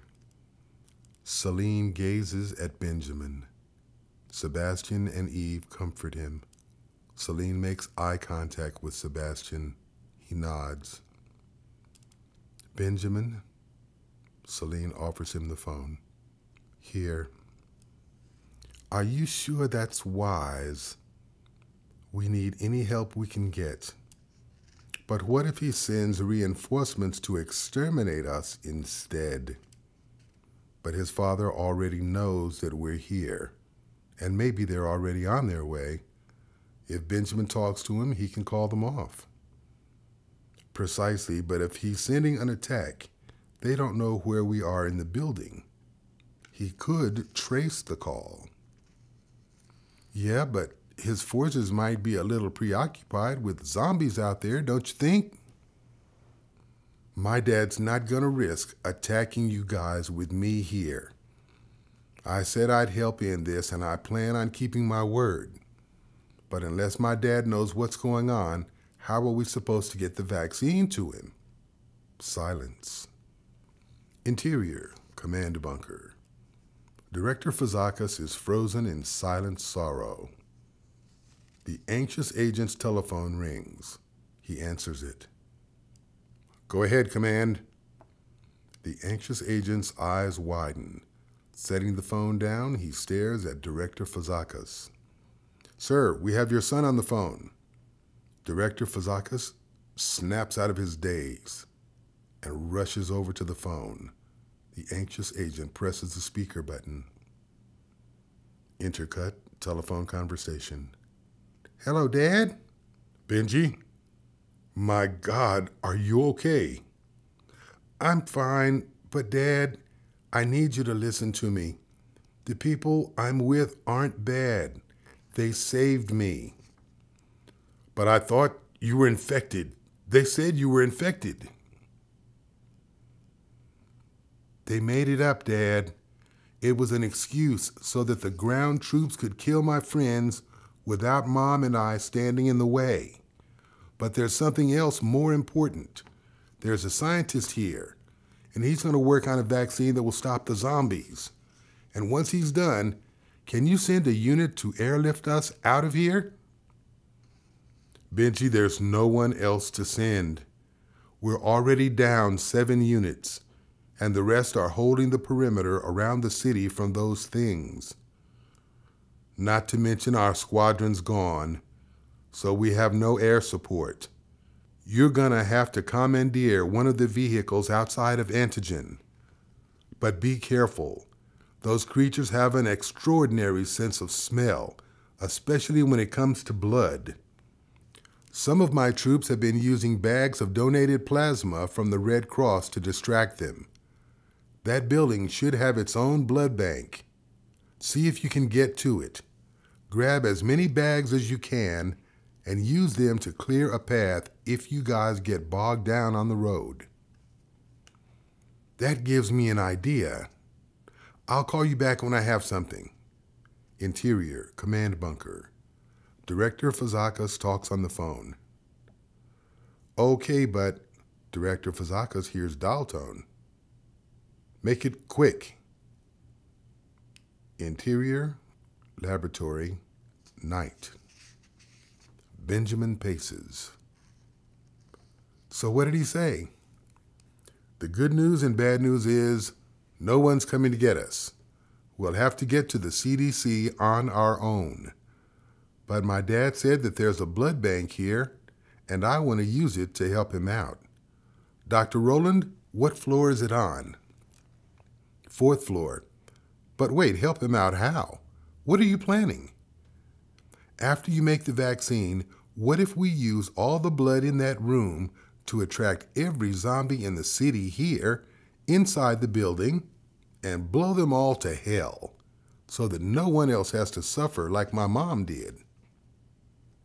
Even if we had that much blood, we would have to cover the entire building in it to get their attention inside and out. With all the equipment here, couldn't we take the blood and make a spray out of it, like an aerosol? We could cover more ground. Actually, we were developing mist-like grenades for chemical warfare, and we should have several prototypes on the 5th floor. Could they be modified to dispense a blood mist instead? It's possible, but to cover the exterior of this building in a blood mist, the delivery system would have to be huge, like a bomb. Well, that's one way of doing it, but you would need several of them. That won't be a problem. Once we get them here, how do we keep them inside and away from us? On the 1st floor, there's a security override system that can lock down every door and elevator in this building. If someone could access it, we can control all of them remotely through a portable electronic device. I got that covered. My police credentials should get me in. I'll join you. Then so shall we. Isis glances at the tan and black guard. They nod. No, the zombies want nothing to do with me, so it'll be much easier to slip through them and protect one person rather than a group. She's right, but first things first. Detective Sebastian and Erica head to the 4th and 5th floor and gather us some supplies. After they return, Isis and I will go to the roof and make bombs. Then I'll need you two to head to the 1st floor and gain control of the building. I'll contact you with further instructions. While the doctor is working on the vaccine, I'll need the rest of you to help Michael make the grenades. The entire group agrees. Erica and Sebastian exit the room. To get started, I'll need a blood sample from both of you. Celine and Michael roll up their sleeves. Roland grabs a couple of syringes, test tubes, and withdraws blood from Michael first, then Celine. Roland takes both samples back to his workspace and begins to process them. Michael sulks beside Celine. She reaches out to comfort him, but he pulls away. I'm going to keep an eye out for Erica and the detective in the hallway in case they need a hand. Michael exits the room. Celine follows. Interior, 6th floor hallway, night. Celine catches up with Michael. Michael, what's wrong? Your friend back there, David. I've never seen you that emotional over anyone, not even me. Is that what this is about? Michael, he was an ally and a friend, but nothing more. He turned his back on his own coven to help save me and our daughter. No, it's not just that. It's about everything. If it weren't for me, we wouldn't be in this mess. What are you saying? Because I exist, so does this virus. And that makes me a threat to the entire world. Don't speak like that. One way or another, Lucien was going to create a hybrid. And luckily, it was you. And that somehow makes it better? Knowing the monsters I've created, the damage I've done? As Michael charges farther down the hallway, Celine's words halt him in his tracks. I don't regret how or why we met. I don't regret falling in love with you, and I surely don't regret Eve either. I never have, and I never will. If she's going to survive this, she needs us. Both of us, and right now I need you too. Celine and Michael gaze at each other. She weeps. I can't afford to lose you anymore. Michael rushes to Celine and cuddles her. They kiss. Interior, laboratory, night. Eve and Benjamin sit alone together. Eve's anxious eyes survey the room and she begins to shiver. Benjamin notices. You okay? You cold? This whole place, it brings back a lot of bad memories for me. Here. Benjamin takes off his jacket and puts it around Eve. She stops shivering and smiles. Thank you. She holds Benjamin's hand. He smiles back. Anytime. Benjamin puts his arm around Eve. Roland continues to work on the vaccine. Isis, the tan guard and black guard observe from a short distance. You there, how goes your progress on the vaccine? I still have a long way to go, but I'm getting somewhere. Isis strolls over to Roland's workspace. Your sense suggests that you are not a purebred. Were you turned voluntarily or by force? By force. Originally, Antigen hired me for my expertise, and my research was invaluable to them. But then I got too involved with their experiments, so it was either join them or die. I don't regret the change, though. Before, I was a weak and sickly man, far past his prime. But this gift saved me. gave me power and new life. So there is some pride for our species within you? Roland pauses from his work. Very much so. It may be meaningless to you now, but there was a small number of us that supported your leadership. And although Jacob and the others were not as receptive to your preference for a mate, truth be told, the real reason why they abandoned you and the rest of our ancestors was for fear that you might overthrow them as the rightful ruler of us all. How very wise of them to do so. Roland and Isis both crack a smile. He resumes his work. In light of your recent service, I, Isis, sovereign of Lycans, and daughter of the great and honorable Razahir Kemse, hereby pardon you. Roland stares at Isis. His eyes reflect astonishment. Isis smiles, nods, and strolls away. Interior, 6th floor hallway, night. Celine and Michael sit on the floor and continue to cuddle. In the distance, Erica and Sebastian exit from an elevator. She carries several trays of donated blood bags, and he carries 4 large black Pelican cases marked R and D. The inside of the elevator is packed with even more supplies. Noticing them, Celine and Michael rise to their feet. Special delivery, courtesy of Antigen, and there's plenty more where this comes from. Interior, laboratory, night. Celine, Michael, Erica, and Sebastian burst through the doors carrying trays of donated blood bags and black Pelican cases. They stack them on a table near Roland's workspace. Does everyone remember the plan? The group nods. Good. Celine, I also found these. Sebastian reaches into his pockets and pulls out 3 walkie-talkies. He tosses one to Celine and another to Michael, keeping the last one for himself. I thought these might come in handy. I'm on Channel 3. Thank you, Charles, for everything. Sebastian and Erica head toward the exit. That's a detective to you, ma'am. Sebastian and Celine share a smirk as he and Erica exit the room. Turning back to look at the rest of her group, seriousness and focus washes over her. All right, everyone, let's end this. Interior, 1st floor hallway, night. The area is crawling with zombies. The elevator door opens. Erica guards Sebastian. At the end of an adjacent side hall, she spots a security office, but it's blocked by zombies. Wait here and close the door. I'll clear them out first. Okay.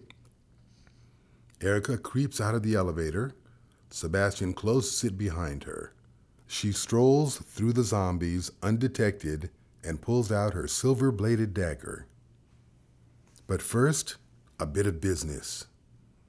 Erica touches the blade of her dagger on the neck of a task force zombie.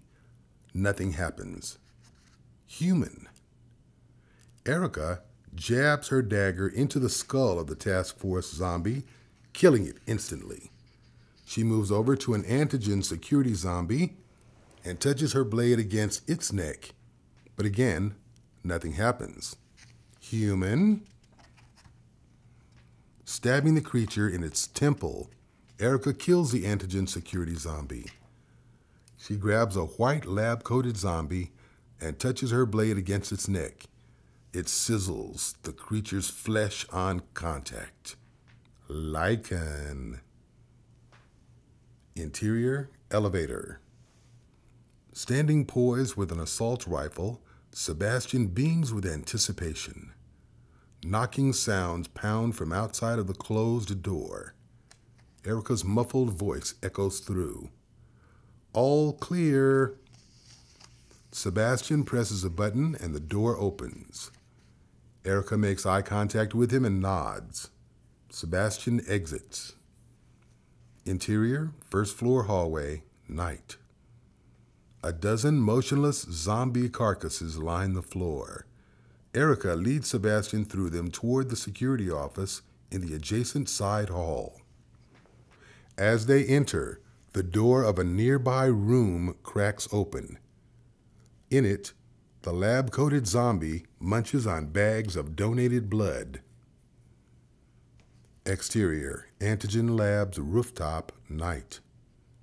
The helipad is covered in several plastic 55-gallon barrels. One by one, Celine and Isis empty blood into the barrels from donated bags. They also fill the barrels with compressed gas, using hoses and portable canisters.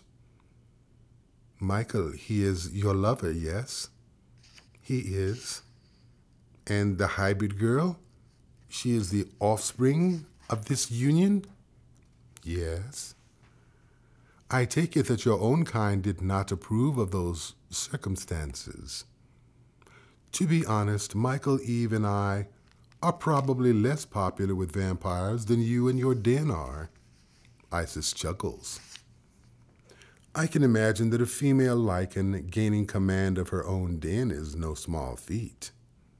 After my father and Lucien were slaughtered in the raid upon our den, I fought tooth and claw for the right to be named their successor, only to have these self-inflicted lichens of Antigen to usurp my sovereignty and condemn my union as unnatural. Would your father approve of Erica as your queen? It is no mystery that you and my father were once adversaries, but like Lucien, his true desire was to end the war and meld our societies into one by any means necessary. Well, Isis, then I would say you have succeeded, as have you. Celine and Isis smile and nod at each other while they continue to work. Their eyes reflect their mutual respect. Interior, security office, night. Sebastian and Erica hover over a computer workstation and monitor. Sebastian types in commands on the keyboard. Almost there. Got it. The computer monitor reads, Antigen security system override status, access granted. User, Metro Police Department. Please connect and sync device for portable use. Any chance you have a smartphone on you? Mine was confiscated.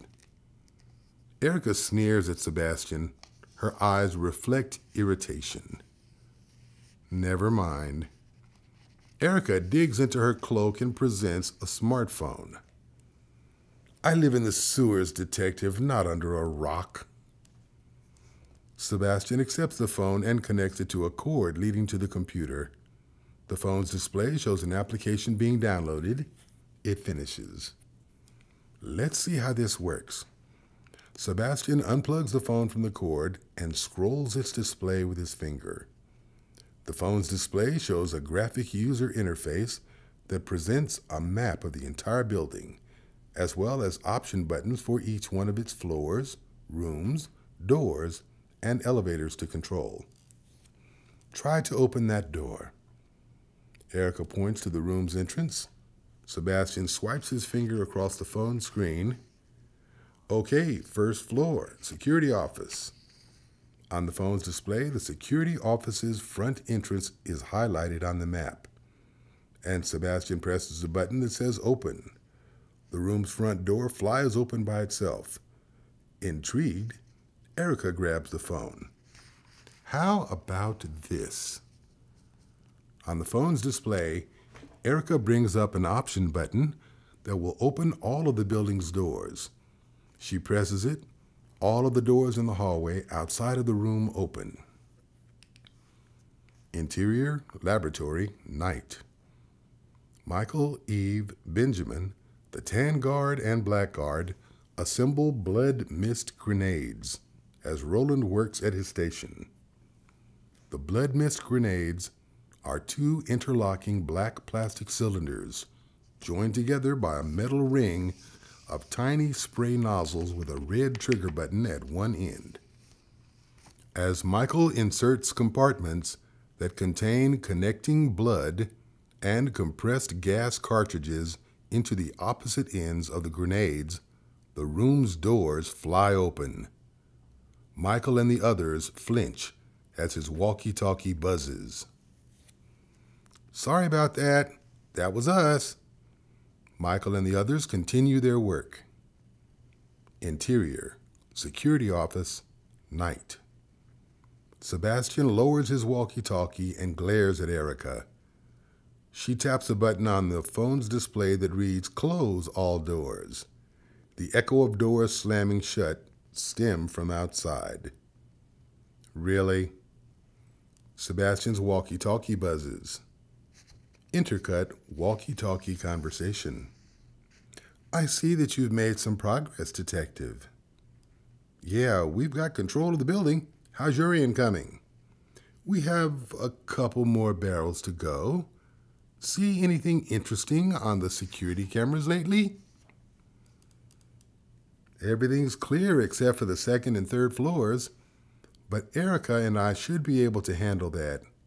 Did you run into any zombies on your way to the roof?" "No, the 7th floor is clear." "Michael, do you read me? How are the grenades coming?" "We're about finished."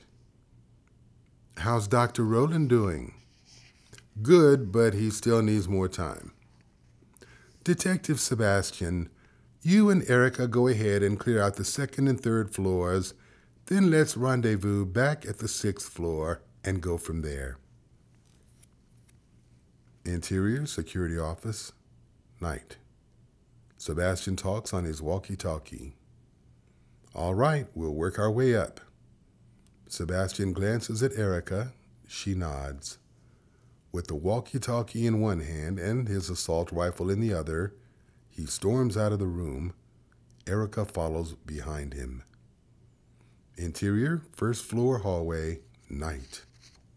Sebastian and Erica make their way toward the elevators. "Detective, I was wondering if you could help me with an experiment." Sebastian slows in front of a cracked door and faces Erica. "Depends. What did you have in?" Erica snatches his walkie-talkie and kicks Sebastian square in the chest. He flies through the cracked door. Interior, custodial supply storage.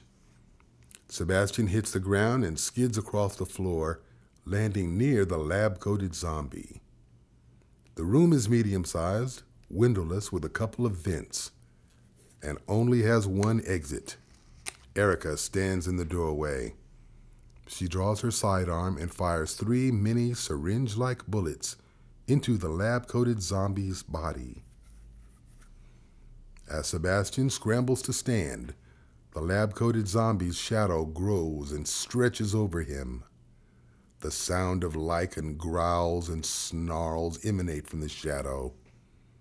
Petrified, terror gleams in Sebastian's eye. Erica smiles. "Thank you for your assistance." Erica strolls out of the room. Sebastian glances at his nearby rifle and reaches for it. Interior, 1st floor hallway, night. As Erica enters the area from the doorway, Sebastian, still behind her on the floor, fires his rifle toward the shadow looming over him. Erica pulls out the smartphone, swiping and tapping the screen. The door behind her shuts by itself. Erica listens for any sounds coming from the shut door, but the area is dead silent. Soundproof doors. Lucky me. Smirking, Erica strolls toward the elevators. Interior, command bunker. The anxious agent answers his ringing phone. "Sir, it's Benjamin again." Director Fazakas rushes over to the phone. The anxious agent presses the speaker button. Interior, laboratory, night. Benjamin talks on the phone while Michael, Eve, the tan guard, and black guard assemble grenades. Dad, here's the plan so far. Interior, 6th floor hallway, night. Elevator doors open and Erica exits. Using strung-together extension cords and other long wires, she drags several zombies behind her, like dogs on a leash. Interior, command bunker. Director Fazakas hovers over the phone. Are they sure that will work? Well, we're about to find out. Ben, sit tight. I'm getting in my chopper and I'm coming to get you. Director Fazakas hangs up the phone. Interior, laboratory, night. Still on the phone, Benjamin hears dial tone. Dad, hello? Michael pauses from his work. How did he take the news? He's sending a chopper to get us. Michael grabs his walkie-talkie and sends a transmission. You guys, Benjamin's father is sending a helicopter our way. Interior, 6th floor hallway, night. Erica listens to her walkie-talkie. I repeat, help is on the way. Benjamin's father is sending a helicopter to the building. Erica stares up at the ceiling and smiles. She strolls back toward the elevator alone. Her zombies are nowhere in sight. Exterior, Antigen Labs, rooftop, night. Celine speaks on her walkie-talkie. Okay, Isis and I will be down as soon as we can. Celine and Isis work faster to fill up the remaining barrels. Interior, command bunker. Director Fazakas grabs his suit jacket and heads for the exit. The anxious agent stops him. Sir, I understand that you're worried about your son and... Can you fly? Sir, we can't let you do that. That chopper's only meant for your transport if the situation ever... Yes, sir, I can fly it. This is highly against protocol, and I won't allow it. No, protocol is for me to protect the director at all costs. The assertive agent locks eyes with Director Fazakas. No matter where he goes. The assertive agent and Director Fazakas nod at each other with a mutual understanding. They head for the exit. If we lose the director, we lose the city. How am I going to explain that to the Prime Minister? You won't have to, because you're not going to let that happen. The assertive agent removes one of his handguns and puts it on the desk in front of the anxious agent. Director Fazakas and the assertive agent exit the room. Damn it. The anxious agent swipes the handgun and rushes after them. Interior, laboratory, night. Celine and Isis charge through the entrance. The rest of the group huddles around Erica. Somberness washes over them. Celine scans the group for Sebastian, but he's missing. No, it can't be. You didn't. Celine confronts Erica. How? How in the hell did you let this happen? Where were you? Why did you let him die? Isis breaks them up. Michael restrains Celine. We were on the 3rd floor. I went ahead of him as planned and cleared the hallway the best I could. But I guess I missed one. You guess? It's not like the first time this has happened, right, Celine? What are you getting at? David, down in the sewers. He was attacked by a zombie that you failed to finish off, remember? Look, we don't have time for this. My dad's on his way, and we still have a building to blow up. But the vaccine, it's not ready. Doc, you're going to have to speed it up. Celine, it was an accident. Let it go, and let's finish the job. Celine and Erica calm down. Erica pulls out the smartphone and shows it to the group. Back on the 1st floor, he gave me this and showed me how to use it. I can help control the flow of zombies entering the building. That's good. We can fill the place up floor by floor with these. Michael holds up a finished blood mist grenade. But once we accomplish this, how will we destroy this structure with the zombies in it? I have one remote charge left. Does anyone else have any? The group shakes their heads. Benjamin rushes to his backpack and pulls out regular grenades and claymore mines. No, but I have these. Okay, here's the plan. Montage. Celine's plan in action. In the 5th floor hallway, Michael, the tan guard, and black guard position large compressed gas canisters throughout the area. Like stacking dominoes, the canisters are all within blast range of each other. In the stairwell between the 5th and 4th floor, Benjamin and Eve rig a grenade and claymore mine on both sides of a canister.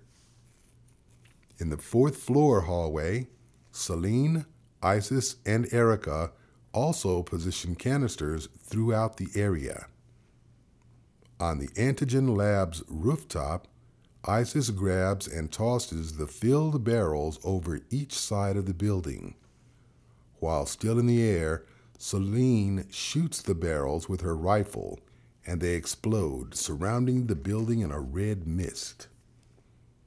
On the deserted streets, zombies catch the scent of the blood mist in the air and dash toward the Antigen campus. On the outskirts of downtown, a unit of task force troops shoot incoming zombies. Sniffing the air, the zombies pause from their attack and run the opposite way. Puzzled, the task force troops stare in disbelief. On the rooftop of the CDC, Director Fazakas and the anxious agent charge toward a running helicopter.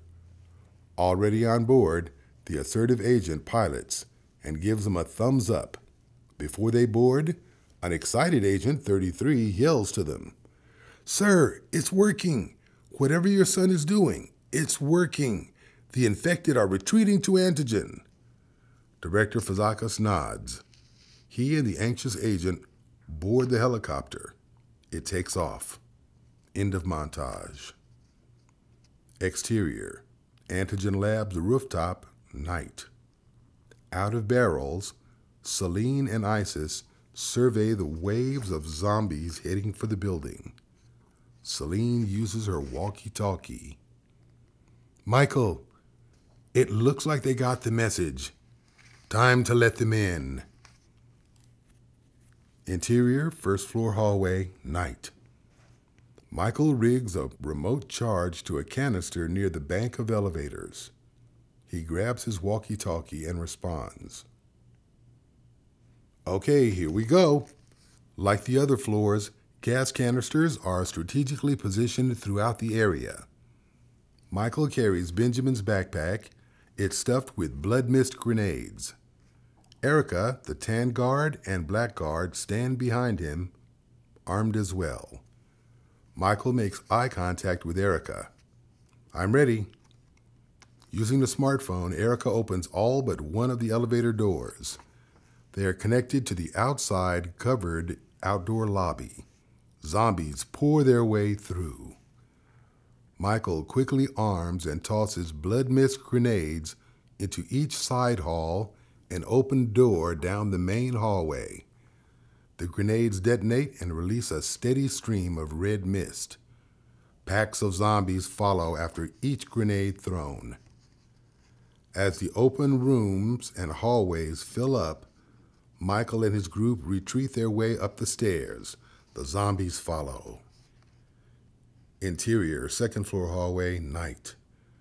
Coming out of the stairwell, Erica, the tan guard, black guard, and Michael charge backwards toward a bank of elevators, using the blood mist grenades to fill open rooms and the entire area. They reach an open elevator and enter. Interior stairwell, night.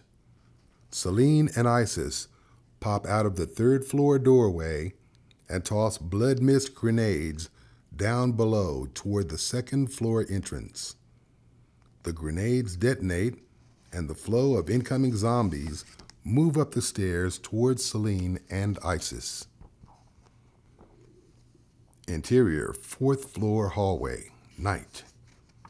An elevator door opens, and Michael, the tan guard, and black guard rush out. Erica stays behind. They sprint to the stairwell entrance at the other end of the hall. Still inside the elevator, Erica presses a button. The elevator closes and descends to the 3rd floor. Interior, 3rd floor hallway, night. The elevator opens, and Erica hurries Celine and Isis inside as zombies begin to close in on them. The elevator closes and ascends to the 5th floor. Exterior, Antigen Labs rooftop, night. Eve and Benjamin stare at the zombies down below. While some surround the building, they notice that the tail end of the zombie wave is starting to enter it. Eve uses the walkie-talkie. "Father, I can see the end of them." Interior, 4th floor hallway, night. Still throwing blood mist grenades, Michael, the tan guard, and black guard creep backwards towards an open elevator with Erica waiting inside. Michael grabs his walkie-talkie and responds. "Good, because we're approaching the 5th floor and fast." Michael, the tan guard, and black guard board the elevator. Its door closes and the elevator ascends to the 5th floor. Interior, 5th floor hallway, night. Celine and Isis toss blood mist grenades as they work their way backwards toward the bank of elevators. One of them opens, and Michael steps out. "Come on, hurry!" Celine and Isis reach Michael, and he ushers them inside the elevator. The door closes, and it ascends to the 6th floor. Interior, 6th floor hallway, night. Celine, Michael, Isis, Erica, the tan guard, and black guard exit an elevator.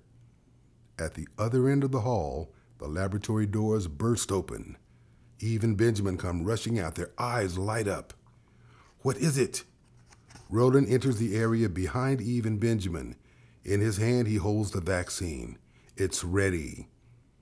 "Good work. Now inoculate the boy and let's head for the roof." "Unfortunately, I only had enough stabilizers and additives here to make 1 dose. But once we get to the CDC, they should have enough resources to duplicate it." "That's no problem. My dad should be here any second. Let's go." The group heads for the elevators, but Erica blocks them. "I'm afraid that's not the only problem. There's something else we need to discuss first." "Such as?" "We may now have the vaccine, but the cause of the zombie virus is still right here." Erica glares at Michael. "Among us." "What are you suggesting? That we kill Michael and watch him die? As long as he lives, so does the virus. And how long will it be before he feeds on a human again? I say he takes a noble death and sacrifices himself with this building for the greater good." "You can't mean that."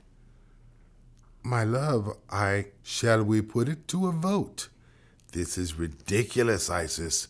Stop this. Stop your wife." "Celine, her words ring true." "I can't believe this." "When the government finds out what he is, what he's capable of creating, they could lock him away forever, deep underground."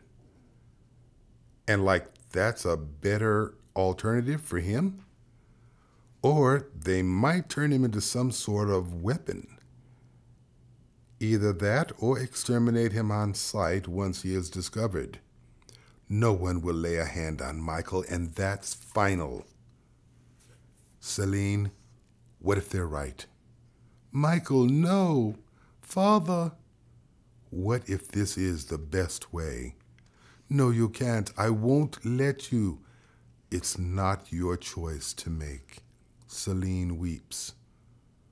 While the rest of the group is enthralled with Celine's display of emotion, Erica uses the distraction to snatch the vaccine from Roland and holds Benjamin hostage. He's right. It's mine.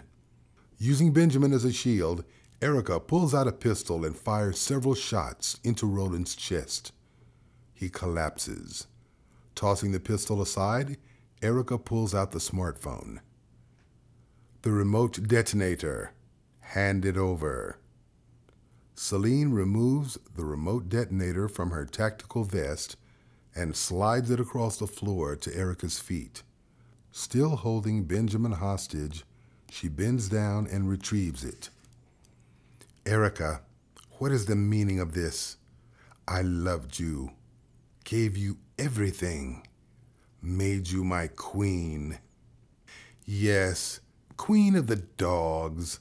But now that I have the vaccine, I think it's time for a promotion, don't you? Saving the world from a zombie apocalypse. How much do you think that's worth? What really happened to Charles? Your detective friend? Well, just like David, I gave him the surprise of a lifetime. In fact, I'd like to share one with you now. Erica taps the screen of the smartphone and all of the doors in the hallway open. Zombies come charging out. They attack and bite Isis, the tan guard and black guard. Eve, Celine, and Michael fend them off and kill the zombies, saving Isis and her guards. Erica drags Benjamin toward the elevator. Why, Erica, why all the games? Erica pauses. Why? I thought you'd never ask. In the beginning, I was content with Isis, but seeing you and your lover again reminded me of the life I could have had. A life that was stripped away from me and stolen by you, Celine. And now I have an opportunity to exact vengeance for Craven and every other vampire you helped kill at our coven. How dare you blame me for their deaths? It was Marcus was unleashed because of the lichen you brought to our home. Victor slaughtered him and Marcus consumed his blood. When Marcus awoke, he butchered Craven and the rest of our household. And when humans came to sift through the wreckage of our once great coven, they discovered our existence. Yes, Celine, their deaths and the deaths of untold thousands from both purges and beyond rest on your head, and I've come to collect. Craven never wanted you or loved you. You are a mistake to him. Even if his plan had succeeded, you would never be his queen. Never. Erica pulls out her sidearm and fires 3 mini syringe-like bullets into Isis, the tan guard, and black guard each. Celine and Michael pull the mini syringe-like bullets out of Isis and her guards and examine them. Printed on each one of them is the word Thassarin. Michael stares at Celine. It's Thassarin. Eve, get back! Celine and Michael back away from Isis and her guards as they begin to transform. What is it? What's happening? I see the little one's not familiar with Thassarin. The thing is, child, when a lichen dies, they return to their human form. But Thassarin helps them become who they really are, even in death. Isis locks eyes with Celine.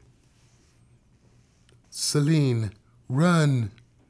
Shedding their robes and tactical vests, Isis, the tan guard, and black guard transform into zombie lichens.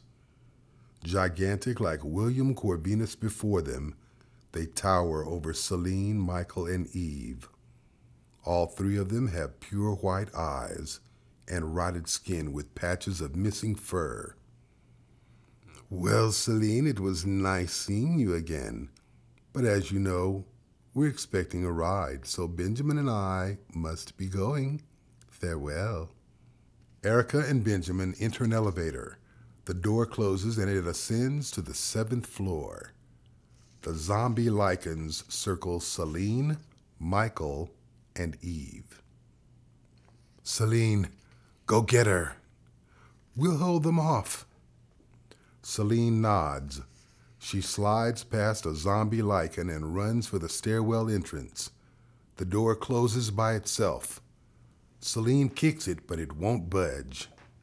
Interior, elevator. Erica uses the smartphone.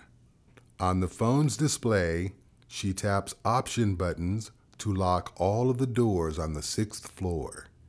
Once the elevator stops and opens, she taps an option button on the phone's display to disable it and exits with Benjamin. Interior, 6th floor hallway, night. Michael and Eve both transform into their hybrid states and battle with the 3 zombie lichens. Celine continues to pound on the stairwell entry door with no luck. Before she strikes it again, it opens by itself. Interior, 7th floor hallway, night.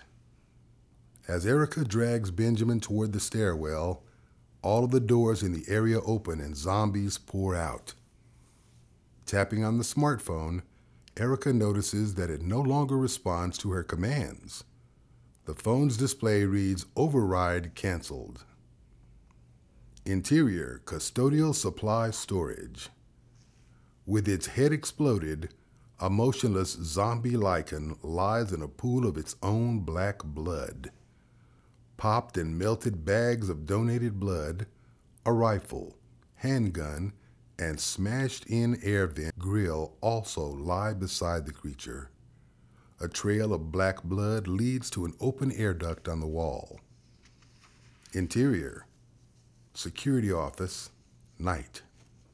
Covered in zombie lichen blood, Sebastian rises from the computer workstation to watch the security monitors. On one monitor, he witnesses Michael and Eve's battle against the other zombie lichens. On another, he sees Erica staring back at him through a security camera. Grabbing a bag of donated blood, Sebastian exits. Interior, 7th floor hallway, night. Erica continues to stare at the security camera. Good for you, detective. At the other end of the hall, Celine enters through the open stairwell entrance. Her eyes glow light blue as she glares at Erica.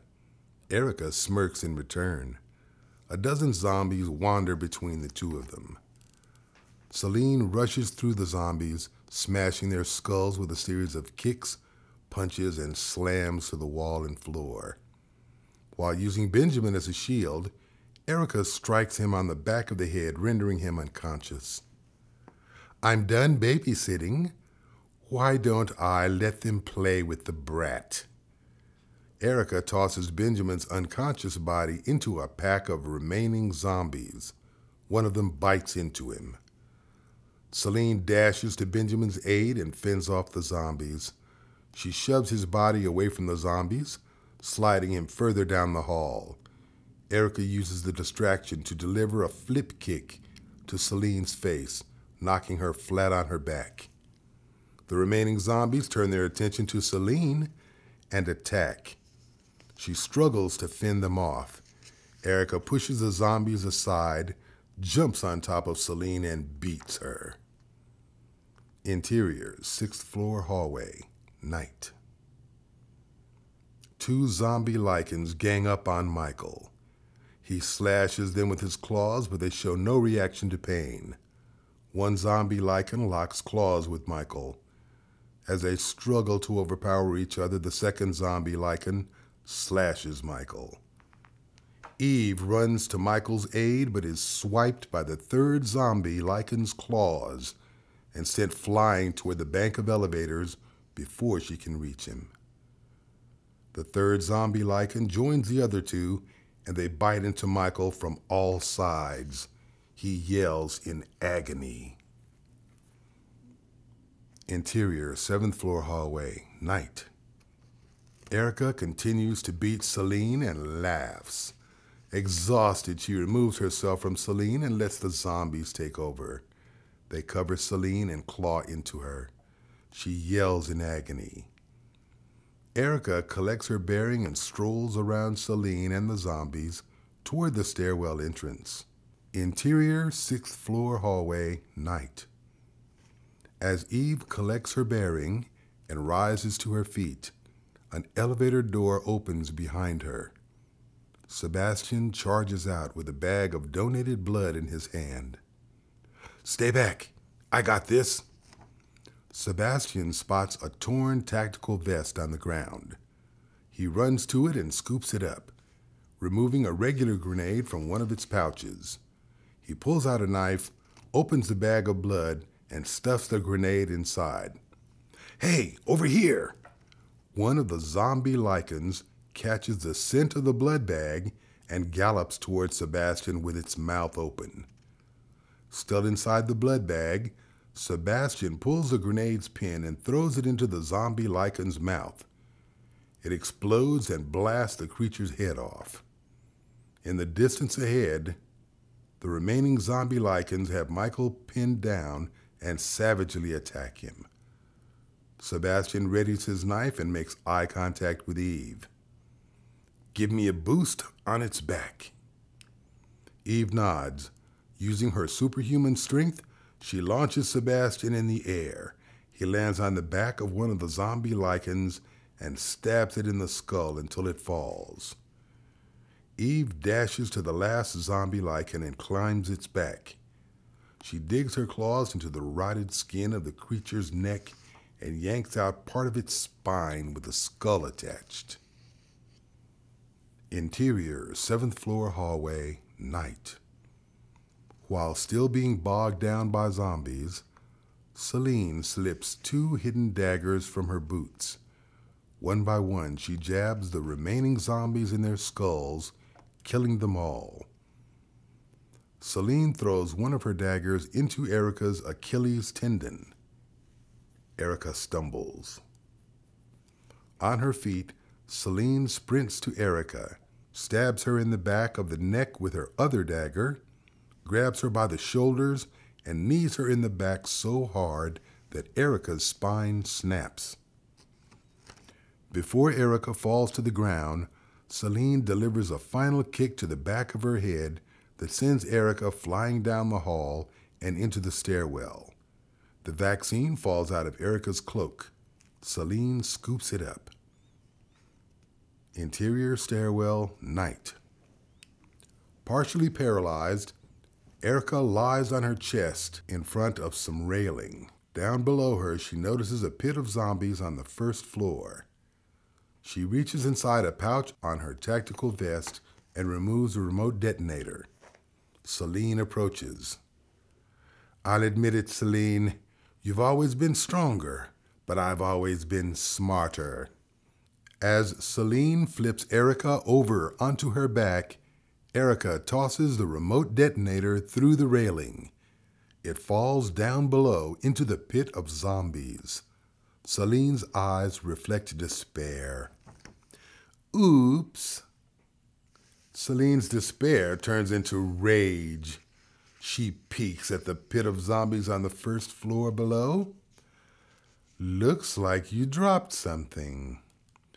Celine removes a blood mist grenade from her tactical vest and stuffs it into Erica's. "Let me help you find it."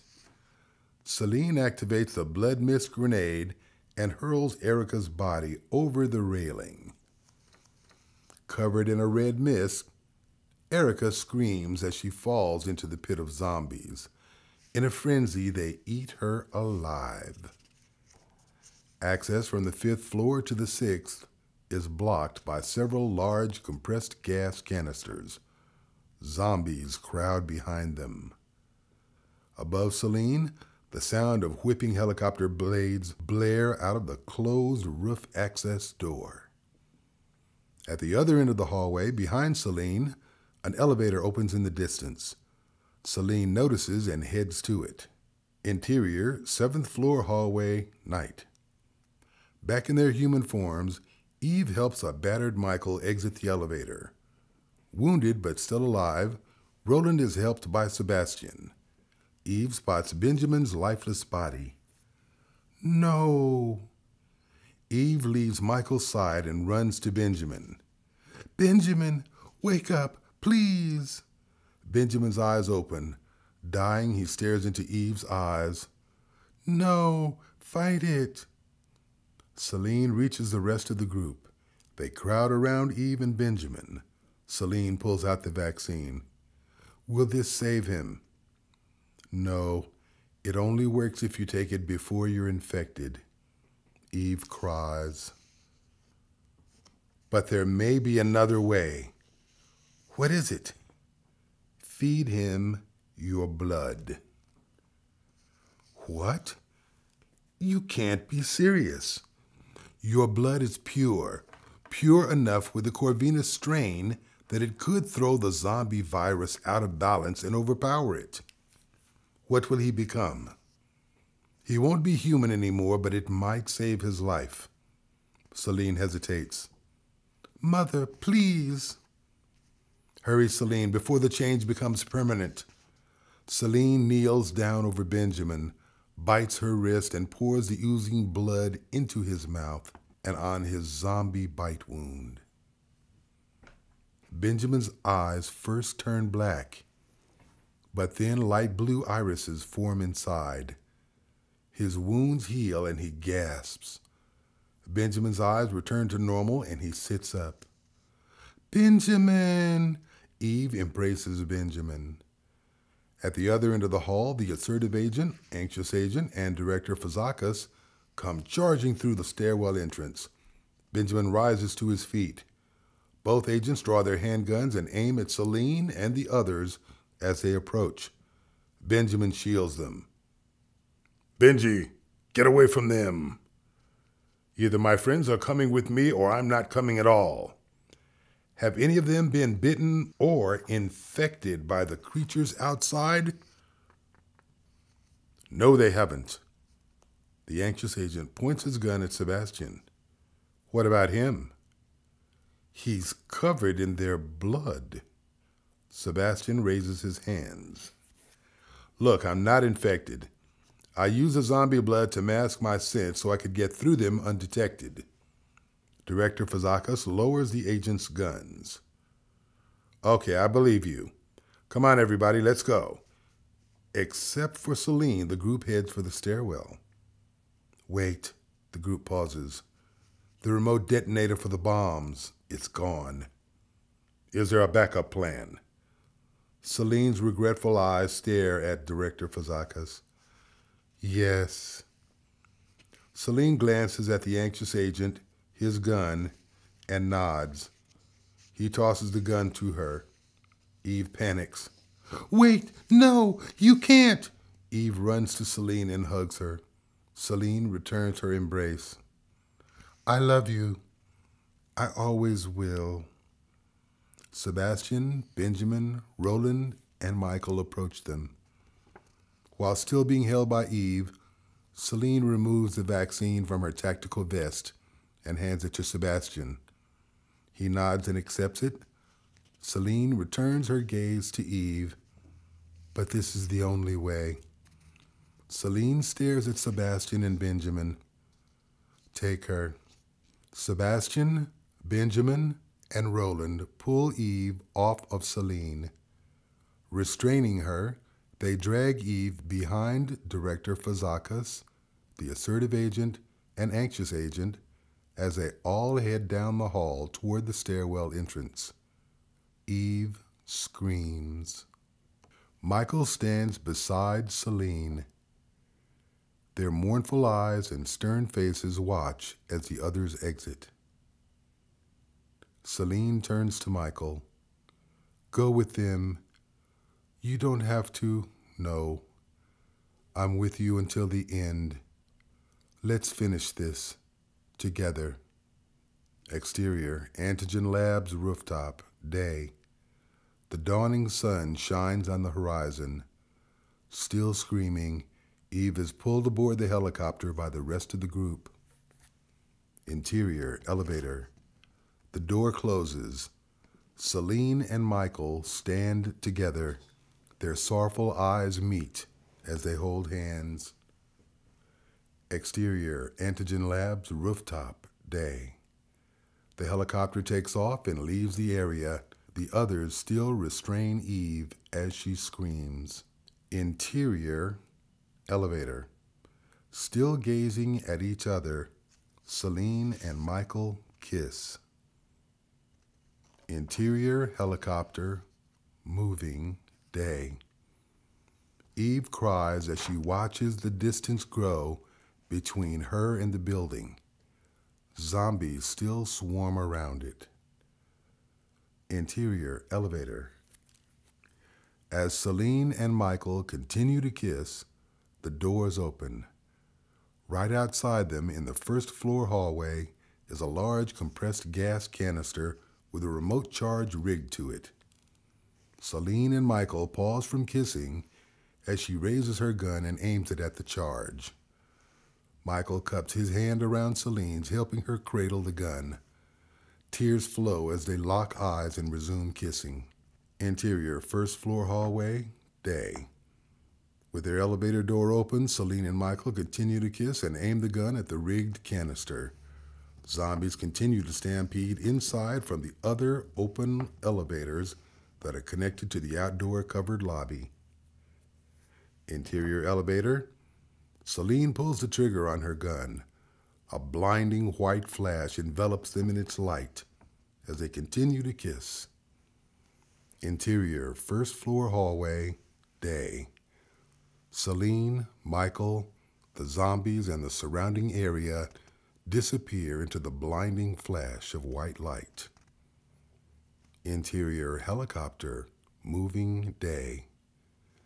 Eve watches as each bomb-rigged level of the building explodes, taking the 6th and 7th floors with it. No! Sebastian and Benjamin hold Eve as they all turn away from the blast. Eve sobs. Exterior, city skyline, day. The helicopter soars toward the rising sun on the horizon. Though many died that day, the sacrifices of a few were not forgotten by the world. Interior helicopter, moving, day. Weeping, Eve stares into the rising sun, and a new era of peace between humans, lichens, and vampires was forged in their blood. Interior, Prime Minister's office, day. Ushered by a Secret Service agent, 38, Director Fazakas, Benjamin, Eve, Sebastian, Roland, the assertive agent and anxious agent all march in. And those involved would never be the same again. Roland, Sebastian, Eve, and Benjamin are all healed, patched up, and sporting fresh clothes. At his desk, the Prime Minister, 51, rises to his feet. Sir, we need to have a talk about our vampire and lichen policy. Eve and Benjamin stare at the Prime Minister and hold hands. Interior, subterranean passageways, day. Task Force troops march toward the closed gate of ISIS's subterranean lair. The caring guard spots them in the distance and readies his assault rifle. Amends were made. Stay back. Don't come any closer. Roland steps through the crowd of Task Force troops and tosses parcels of the zombie vaccine and raw meat in front of the gate. The caring guard stares in amazement. From ISIS, she would have wanted you to have this. The caring guard slides the gates open. Behind him, several surviving lichens in their human forms stand and take note. Exterior, downtown townhouse, day. The anxious agent stands in front of a task force SUV and reads a newspaper. The front headline reads, "Global Zombie Crisis Averted by Vampires, Lichens, and Humans." He smiles. New alliances were formed. Dressed in a brand new dark suit, Sebastian escorts Benjamin toward the SUV, while the assertive agent escorts Director Fazakas. The anxious agent stows his newspaper under his arm and joins the others as they all enter the vehicle. Exterior, Gothic City Tower, day. Perched on a ledge in a balcony, Eve watches the sunrise. She wears a white leather outfit with bluish-gray stripes. But if the threat of violence and war among our species ever darkens this world again, Eve slides on a long black leather jacket. I will resume my mother's work. Eve leaps off the ledge and descends out of view. Fade to black.